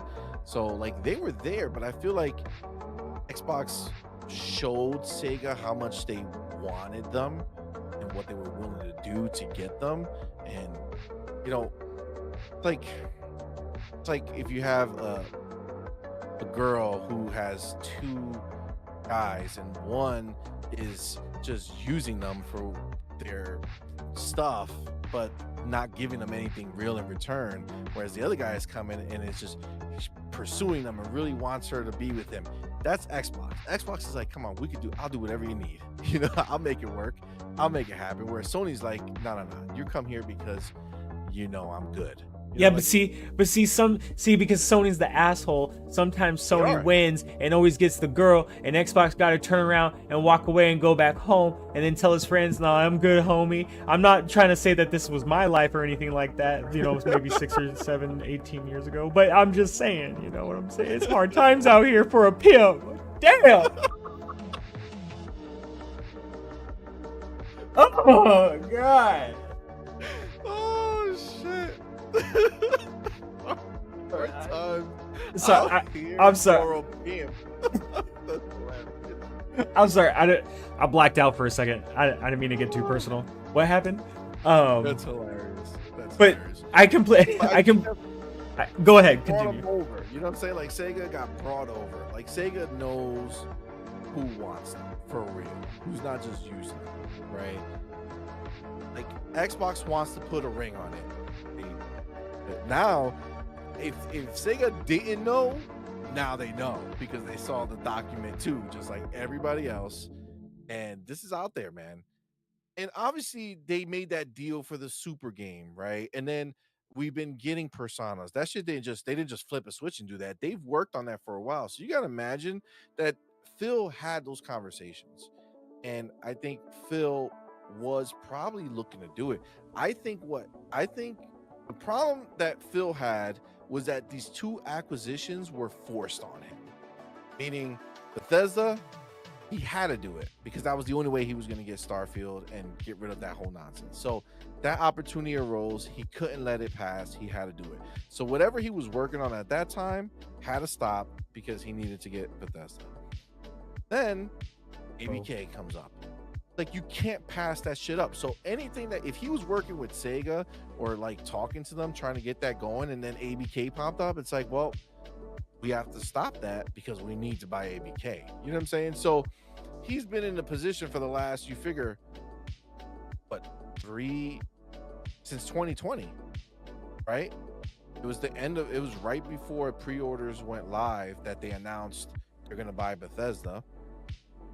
So since 2020, nonstop, he's been wrapped up in deals. Yeah. So, you know, yeah. This is, and he's gonna be wrapped up in more deals for like the next like 4 or 5 years. Yeah, I you know. And Sega's gonna be one of them.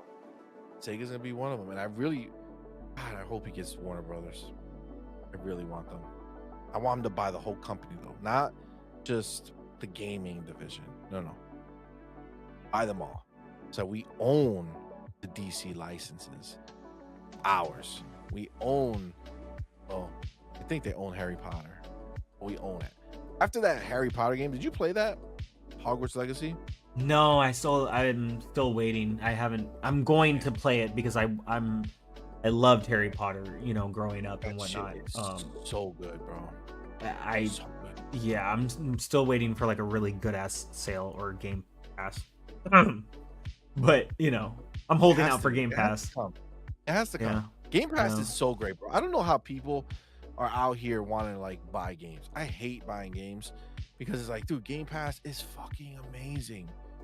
That's why like PS Plus be pissing me off sometimes. I'm just like, bruh.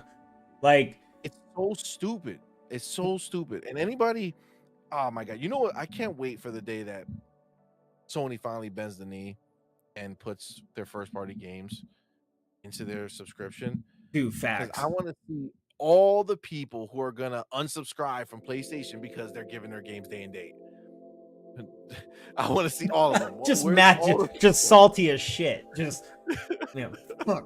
I hate Jim Ryan, but I love him, but I'm not gonna tell anybody. Shit. Like, it's crazy. Oh my god. It's crazy. It's wild in these streets. Oh my lord. It really is. But that service has done nothing, bro. They gave us what, Stray, and that was fine, you know. I beat that. That was cool. But I literally think that was the last exclusive game that they gave us into the system. Yeah. Into the subscription.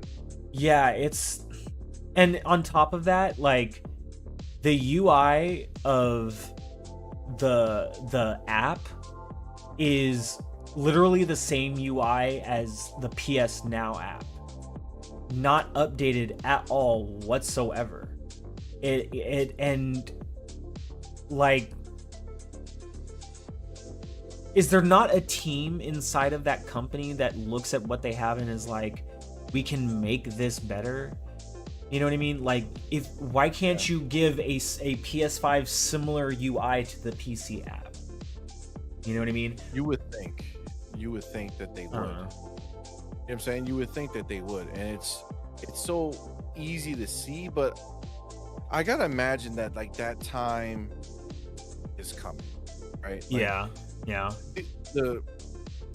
Once the reality sinks in, once this deal is closed, and like they actually start seeing what this means, because this is actually gonna. I actually thought it was gonna be a smaller deal, not like the size of the deal, but I mean like to people. I thought it was going to be like a smaller deal, like, oh, it's not going to really change too much. But just based off of how crazy people are going for the old Call of Duty games coming back with the games that they already own, so they didn't have to pay anything more to play those Call of Duty games because they already own them. Imagine once those games are just in Game Pass and you just click into Game Pass and there's fucking a list of of Call of Duty games there, all online, every single one of them, whichever one you want to play. You go in and there's a community waiting to play with you because it's on Game Pass. Oh my god, dude, numbers are gonna just skyrocket. Like it's gonna be ridiculous. Crazy. And it is essentially making Xbox the exclusive home to Call of Duty. Not the newest Call of Duties, that's going to be everywhere, but you cannot play anything prior to PlayStation 4 and Xbox One on the PlayStation 5 as far as Call of Duties are concerned. You just can't. It's not there.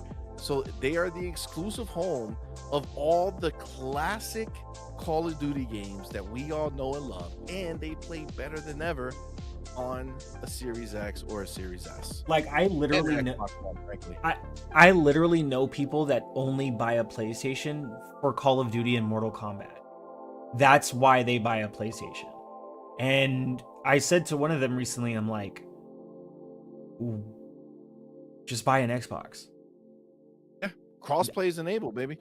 You can play with your PlayStation friends, so it's not even worth it. Yeah, G maybe said it right now. Call of Duty, Gears of War, Battlefield, Halo, Doom, all of those titles are in there. And then that doesn't even include Diablo. Yep. That doesn't even include Ultimate Alliance. That's what Overwatch. Oh my god, Ultimate Alliance, that's going to be fun. That's what I'm waiting for. You know, like it was funny because earlier Boom was, you know, giving us the show notes in the DMs, and he's like, all right, topic number 1, and he said it, and I was just like, I had to yell out the answer because I was just like, okay, I know we're supposed to be professional right now, but I can't help myself. I need Ultimate Alliance 3. Give it to me, please. Are they gonna Nintendo not lock that up?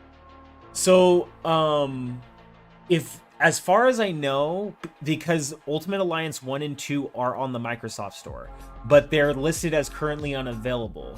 So if you have the disc, you can play it, from what I understand. But you have to have the disc. Yeah, I don't even think you can own the digital. Oh, because they're old. Yeah, 1 and 2, they probably weren't digital at the time. Yeah, so I think you have to have the disc for it to work. But maybe just said he hopes he can get the licensing for Ultimate Alliance.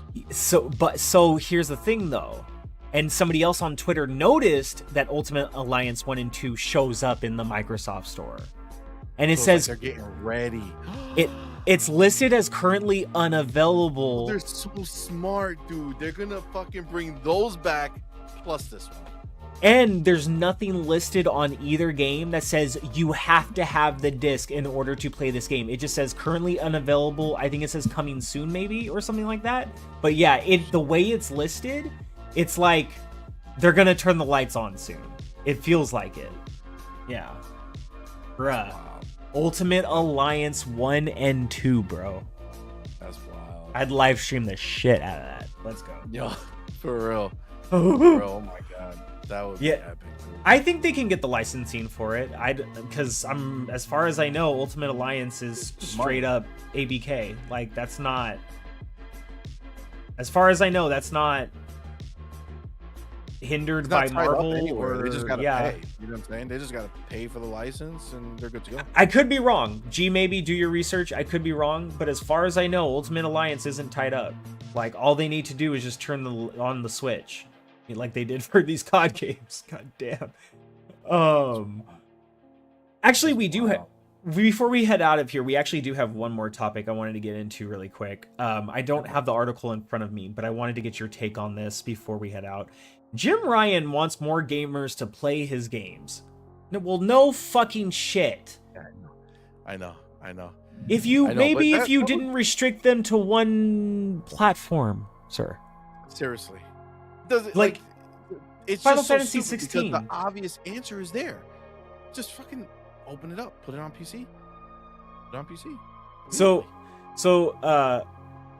somebody was trying to flex that Final Fantasy 16 hit 3 million like sales or whatever it was.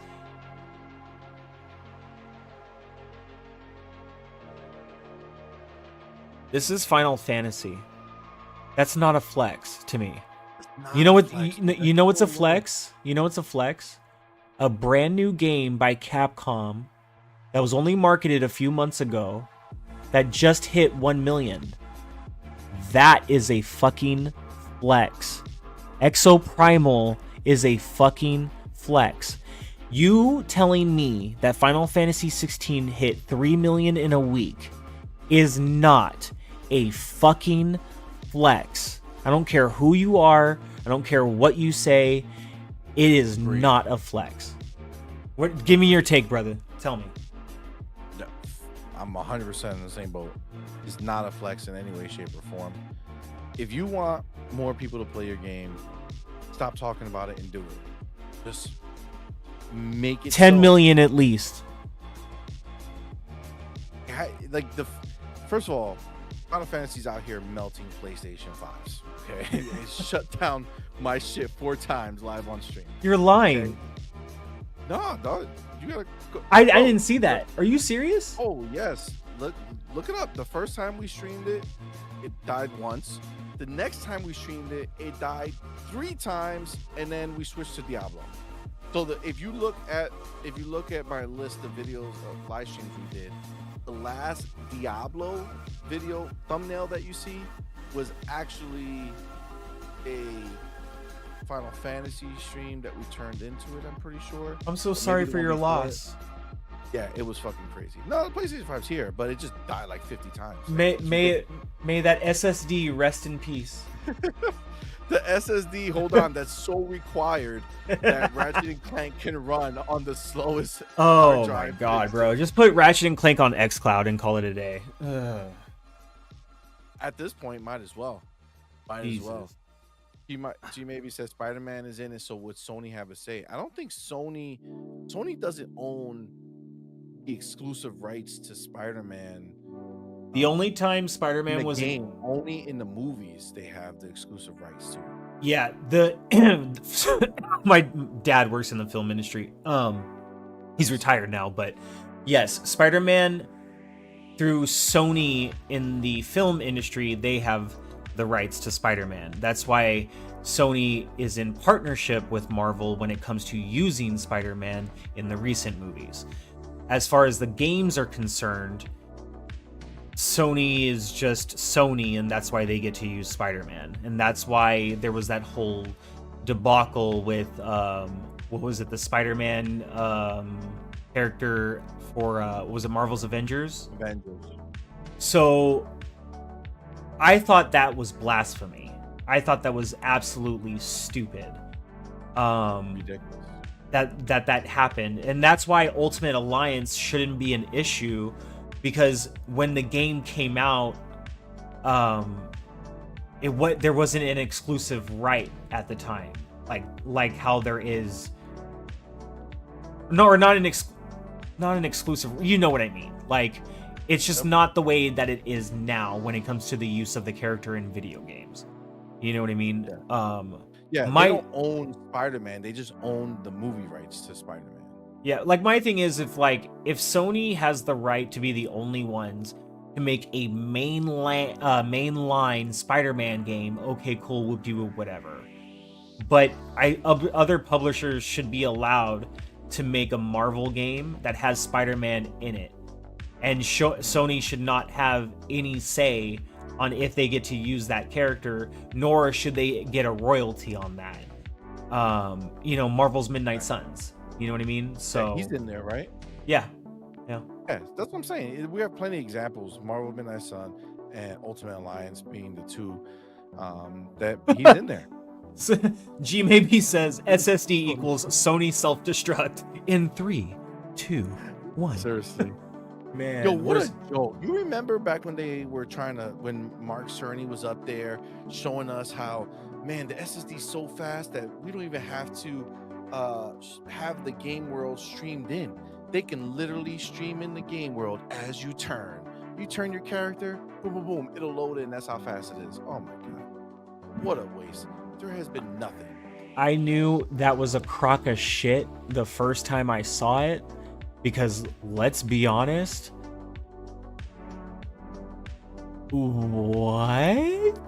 Like So it wasn't you like a need the game. power of the PS5 SSD. When I have a like $1,700 gaming PC right next to me, but you're telling me I need the magical PS5 SSD. You know, you can S my D when it comes to that. See what I did there? Yeah? Yeah? I did. I did. Yeah. I Take saw that, that. Jim I saw Ryan. Yeah. that. Jim Ryan. Well, you know, after all this stuff, you don't know what he'd be willing to do for some money. I'm saying we don't know what's gonna go on for this guy. Oh my god. Like Oh it my god. he's really good at flip-flopping, but he's also really bad at lying, so it just all kind of like culminates into this really disgusting mound of mush. You know, like I said earlier in the stream, you want me to fully invest into Sony? Get rid of Jim Ryan. You want me to check out the power of the DualSense? Get rid of Jim Ryan. You know what I'm saying? Because right now I'm trying to look for a PS4 controller for like $20. That's the most I'll do. Until then, I'll use my software to emulate. But you know, like, you know, I feel that. yeah, it's. I just so on. He wants more gamers to play his games. You gotta let more gamers play your games in order to get more players to get and play your games, bro. Dog, So if you put the PC app, I said this the other day in somebody's chat. If you put the PC app on Mac, I'm there. If you put the PC app on for mobile, I'm there. I'm fucking there. Yeah. Like, I don't want to be a PlayStation hater. They make some of the best games I've ever seen in my fucking life. Ghost of Tsushima? I want to take that everywhere with me. But I can't. And I think that sucks. And I think it's stupid. You had PS Now longer than everybody else, for the exception of Nvidia. And you did nothing with it. And then you you rebranded and transformed it, and it's just the same shit.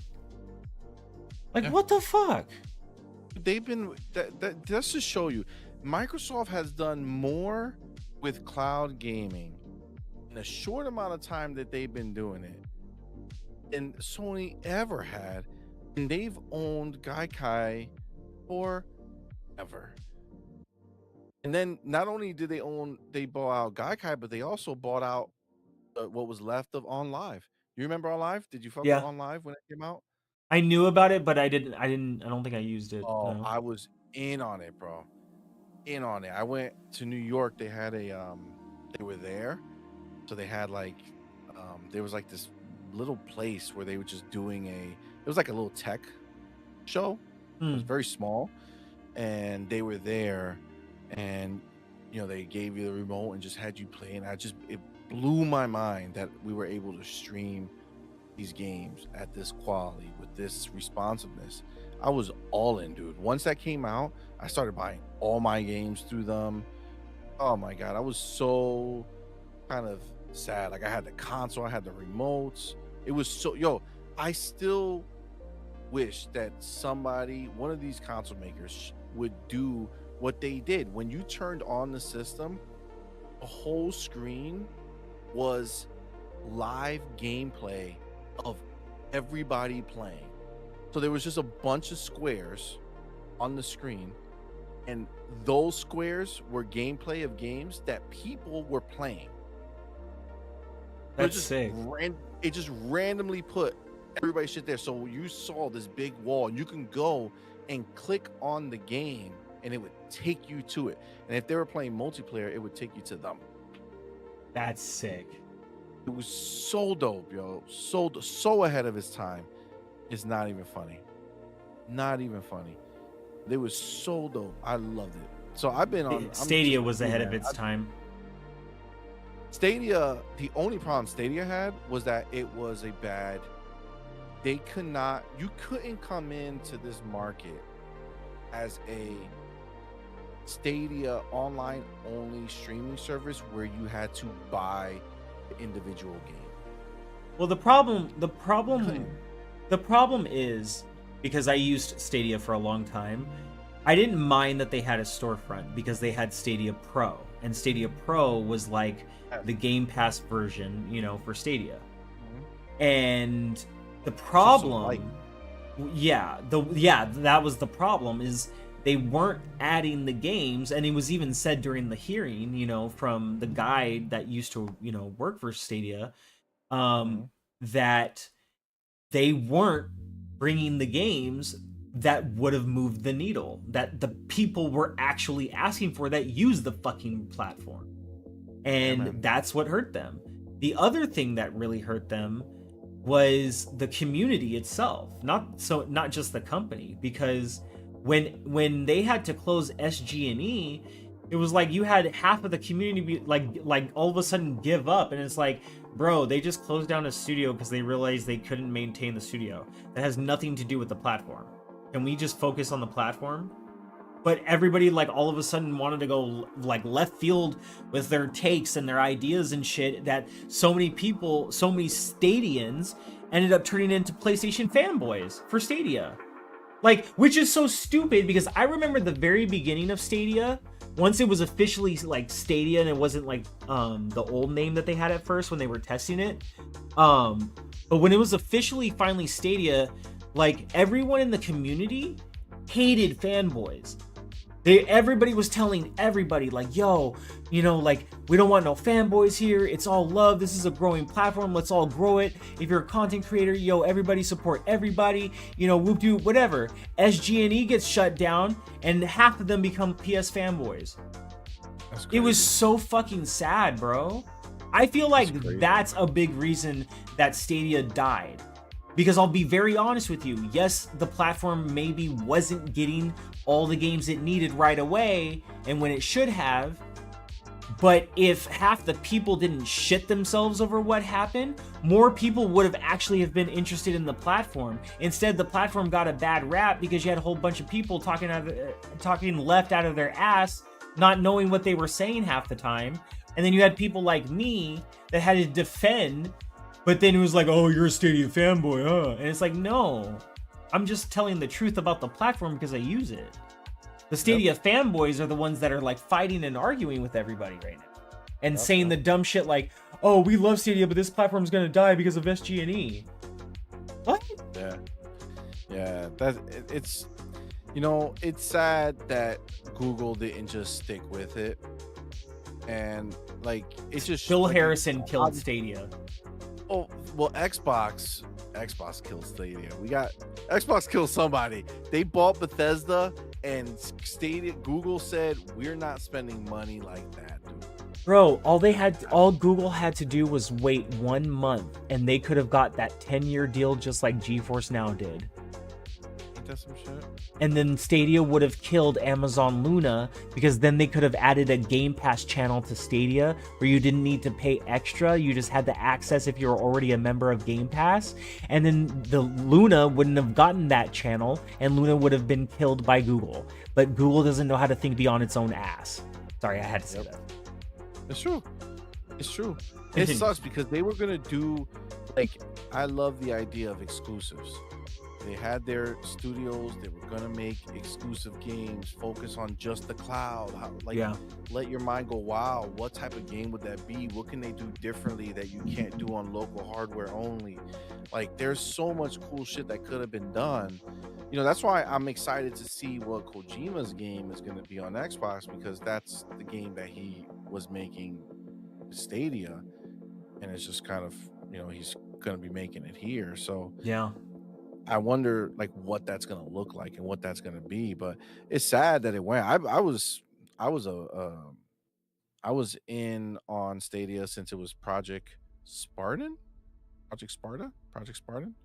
Um, the fun fact, that's how I beat Assassin's Creed Odyssey. Was on Stadia? Yeah, was Nice. on during the I got in on the beta phase beforehand. Oh, So it nice. was like Okay. this website you would go to, and it was Project something, think it was Project Sparta, because it was named out. I think it was named after the game, because that was the only game they had. Yeah. It was Assassin's Creed Odyssey, so Project Yeah. Sparta. Yeah. Um, Yeah, that was very and early on because I didn't join until like it was actually like a service, you know, like it came oh like yeah, right yeah, out of no, beta. Yeah. yep, no, I was there beforehand, and then once it got announced and the project was over, I mean, not once it got announced, but once that the beta ended, I remember it was a big deal because I had like 150 hours into Assassin's Mm. Creed Odyssey, and I beat the game, but I didn't want to lose all my things because I was still playing it, and they ended up working out some deal, and they got your saves were able to be transferred to I think Uplay or something like that. Yeah. So that worked out. But yeah, I remember that shit worked great. Like, I've been infatuated with the idea. Again, and the reason I love the idea of cloud gaming was because I never, not maybe never, but I didn't think it would be so soon that we would get a ROG Ally or a Steam Deck in our hands where we could actually play locally these games and make them look good and all that stuff, right? So for me, streaming was going to be the only way in my mind that it was going to happen. um I mean, Yeah. I Yeah, nobody foresaw the Steam Deck coming. That was like out of nowhere. I mean, because oh yeah, that was we saw these crazy. companies starting to come out with like handheld PCs, They were devices so and whatnot. expensive. Exactly, and that was the problem. So it felt unobtainable, which made it feel unreal. You know what I mean? Like, oh, these are just like concept devices, you know, like Exactly. you know, and but then all of a sudden you see the Steam Deck come out and you're just like, oh shit, this is like right there in front of me. I could have that Yeah. power right there, right now. Oh my god. And then the Ally comes out and you're like, holy shit, I can have a Windows handheld PC for much less. Because for me, I try not to compare the Ally against the Steam Deck because the Steam Deck is one of a kind in the way that I see it. The Ally, though, is competing with all the other handhelds that run Windows. You know what I mean? Yep. All the other handhelds that cost $1,500, $2,000, $3,000 freaking dollars. I'd rather get a gaming laptop. I'm just saying, but facts. But you know, so I feel like the Ally is competing with that, and so when the Ally, you know, when rumors started circulating about the base price for the Ally, I looked. I messaged my boy Game Tech Planet, who you should meet sometime. He does weekly GeForce Now news videos, and he also does Nice. like Steam Deck and Ally videos on his channels. Nice. Very well versed gamer and tech enthusiast. But I messaged him and I was just like, if this is true, this is a game changer. If this price point is true, then somebody has found a way to introduce a Windows-based handheld gaming PC that doesn't break the bank. You know what I mean? Yep. And Steam Deck was able to figure out a way around that at an even more affordable price, you know, which was cool, and they did it first. So it was just like, you know, we're not created the handheld PC first, but you know what I mean. You know, Yeah, like the affordable market for it. And I mean, it's sad because I have a Steam Deck, and now it just sits there, bro. Because the ROG Ally, send it to me, bro. I'll take it off your hands. So much better, bro. Yo. Yeah, no, I already know. Yeah. Just so much better. The screen is so much better. The power, the 1080p versus 7. Oh my god, it's just so much better, dude. It's so much better. And the most exciting thing of all of this is that now that this has happened, now it's just gonna get better. Yeah, it's gonna get cheaper, stronger and cheaper, bro. You would hope. You would hope. Theoretically, yes. Theoretically, but for them, they know that they have to get to. For them to sell the numbers they want, they have to get to console level pricing. That's why the Steam Deck did it. The problem with the Steam Deck is that it was too limited to only Steam. So people who like Xbox games. It'd be nice if you could buy it at Best Buy. Yeah, well, that too. That too. Because the ROG Ally is in Best Buy. I was just over there. Exactly. Yeah. But like Xbox gamers, they look at the ROG Ally as the Xbox handheld we never had because you got Game Pass on there and it just works perfectly. You know, it's no hoops to jump through. It's just boom, you got it. So I have all my games. I bought a 2 terabyte little mini Nice. card. So you got 3 terabytes on there or whatever. I think it came with a terabyte. I don't remember how much the original was. But yeah, man, you got shit ton of space in there and just download and just playing everything. Halo Infinite, being able to just hop on Halo Infinite.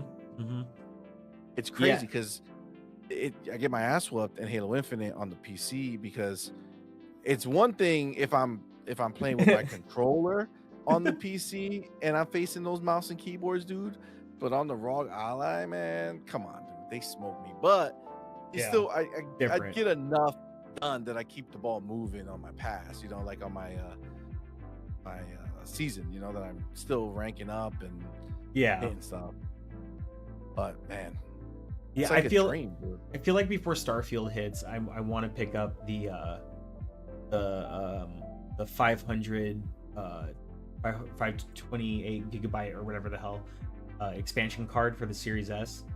Oh yes. Just so I could have at least a full terabyte going, because I know I'm gonna want to play on PC, but then I'm also gonna want to play on the big TV with my wife and whatnot. Because I've just been telling her how expansive this and beautiful this game is going to be. Yeah, I hope I hope to get the Allies sometime soon. We'll see if that can happen. Once I do, all of you will know. I'm gonna message everybody in the Discord and be like, I got it! Oh my god, what do I do? I mean, like, I know what I do, but what do I do? But yeah, I feel like I would feel the same way though, even if I got the Steam Deck, just because, I mean, I'm somebody who grew up on the Sega Game Gear.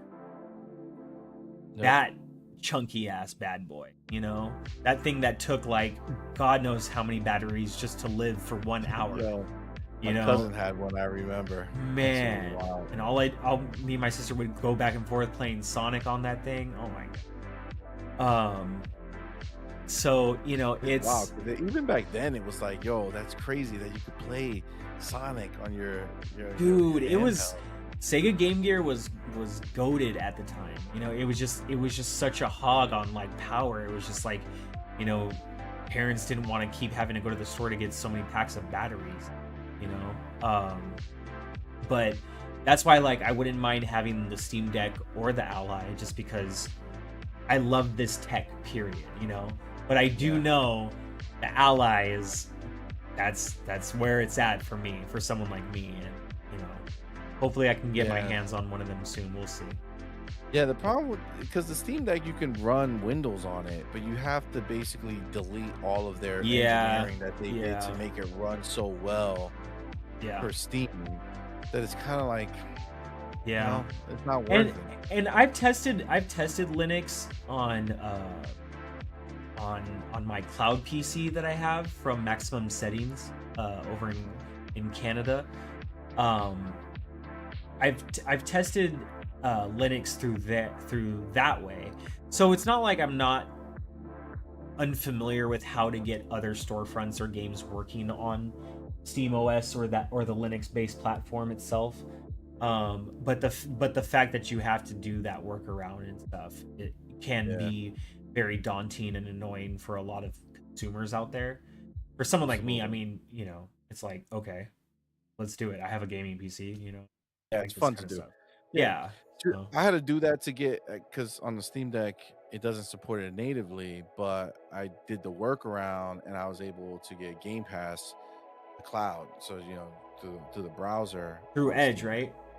Yeah, well, yeah, it's because you add Edge to what, Steam? You add Edge to Steam. Yes, so it that's just right, becomes a place you click it and it goes and does it. So it actually works really, really well, like phenomenally well. It's so just that was what I was rocking. The setup of it, if you're not an enthusiast, can be if you're not, it could be a bit, because they have to, like, you literally have to go into, like, the copy and paste code to put it, because the remotes wouldn't get, the controller wouldn't get picked up by the website without a certain line of code, and it was like a whole different thing you had to do, but it was worth it because it works. It really works really, really good. And if you're like a PC dude who was like PC before, so you just mostly rock Steam, it's a great device. Yeah. But I just constantly I go wherever the games are. So I'm on Game Pass first and foremost. I have Yeah, Ubisoft yeah. Play. I have Ubisoft like their subscription. I have EA Same. Yeah. subscription. So it's just like I want it. I need everything. I need to Yeah. be able to just download what And I it, need to and you download. want it to just be seamless. I go here, I do this. I go here, I do this. I go here, I do Yep. this. I shouldn't have to go here, then do this and this and this and this to get this to work.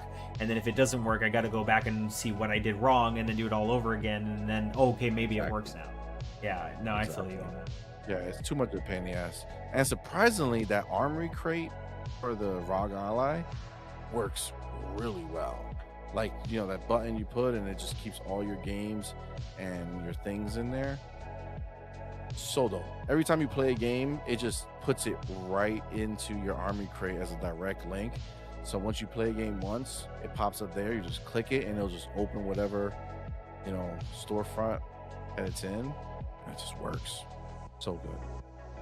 So good. It's a game changer, bro. It's a game changer. The day you get it, you're gonna be like, holy shit. How did I The day I get it, I'm Wow. yelling at you in the DMs. Yo, I'll be right there for it. It'll be a good day because this Oh my shit God. is amazing, man. I can't wait. I know like once I have either device in my hands, I'm just gonna like look if anybody's around me and be like, don't talk to me. I need to enjoy this moment. Oh my God. Well, that'll do it for this episode of the P.O.G podcast here on G-Wave TV. Brother C Money, thank you so much for being here again. Hey, man. I have so much respect for you. I have respect for your family. Like I said earlier, I think you guys are just doing great things, and you guys have a great podcast under your feet, and I'm just excited to see what the future holds for you. Please, as I said, we have to have you back again on the show, to talk more gaming and more go into more rambling and see where Yeah, the man. conversation takes us. But Absolutely. before we get out of here, please let everybody know where they can find you. Yeah, absolutely. So again, G Wave, you the man. I appreciate you having me on. Love a good chat, man. You're a dope dude, so I appreciate it. So as far as Twitter, I'm not gonna. It's Twitter. It's gonna be Twitter forever. I don't care what letter they try to call it. So I mean, it's a dope letter for us, but it's I can't change my words on it. So on Twitter, I'm at C Money Forever. So it's just See money. number 4, and then the word ever all together. And then our channel, yeah, Mario Kart Madman. Come check us out. It's a you heard us talk about it. My wife is in the chat. Shout out to it's a Doodle. family channel. Yeah, it's a family channel, but it's not like a family. Like it's like we're real, it's just like a real family channel. Like we just get to kind of shoot the shit with each other, and then just have a good time, man. It's fun. We talk gaming every Saturday. We have our podcast called On Point, the gaming newscast. We don't have a set time, unfortunately, just because we can't. We're busy with all the fam, so it's hard to like find the exact time, but it's definitely on Saturdays. So we make it work. So you come, subscribe, hit the bell so you know when we're going live, because we normally put it out on Twitter like 5 minutes before we actually go live. Same thing on our Discord. So yeah, come by, check us out. We do a lot of, the kids are always making funny shorts, and my wife is making awesome AMVs, and my son too. So it's a good time. We have fun. It's good. It's fun. We come chill, and just like here, in the chat, you come by. You're basically you're part of the show when you come into the chat, because we just chat with you. Whatever you're saying, we're bringing in. We all have conversations based off of everything going on. So yeah, man, this was dope. G-Wave, you're the man. I appreciate it. I'd love to be back. So dope. Thank you, bro. That means a lot. And you're the man too. Honestly, you are welcome back anytime. And anytime you and the family want to come in together, we can do it as like a group interview with all three of you, and then we can talk some gaming and shoot the shit. I would love to have all of you here as well. I think that would be absolute fun. But you, We could probably just gotta do it a little earlier. So oh yeah, we'll no, especially definitely, yeah, we can do it. figure something out. Usually the time is the way it is because of work and the time that I get home and whatnot. But if we need to run it earlier, yeah, by all means, we can work that out. Everybody can follow me on Twitter and Threads if people are still using it, and anywhere else at the Dusty Uno, or you can just call me Dusty for short. But it is at the Dusty Uno, and you can find me right here as the host of G Wave TV every week, right here Wednesday nights 8 p.m. PDT.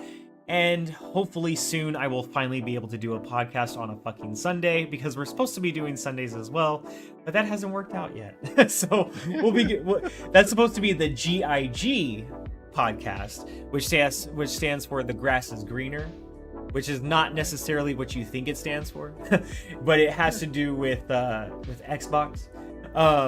But that one is a little bit more open of a discussion as opposed to Wednesday nights. So we'll see how that one comes out. And then soon I will be live streaming some gameplay on this channel as well. It'll be called Game Pass Nights, kind of like Boogie Nights. And I'll be featuring a different Game Pass game, or maybe a few Game Pass games during each stream. And people are just more than welcome to come hang out, shoot the shit, enjoy the vibes. I'll have music going, and yeah, just go from there. But with that being said, that'll wrap it up. Thank you everybody so much for being here. Shout out to Doodle, shout out to G maybe in the chat. Shout out to everybody for stopping through. Once again, whether you catch the replay or you catch the live, you know the vibe. Hit subscribe, give a like, and we'll see you guys next time. Peace, everybody. Peace.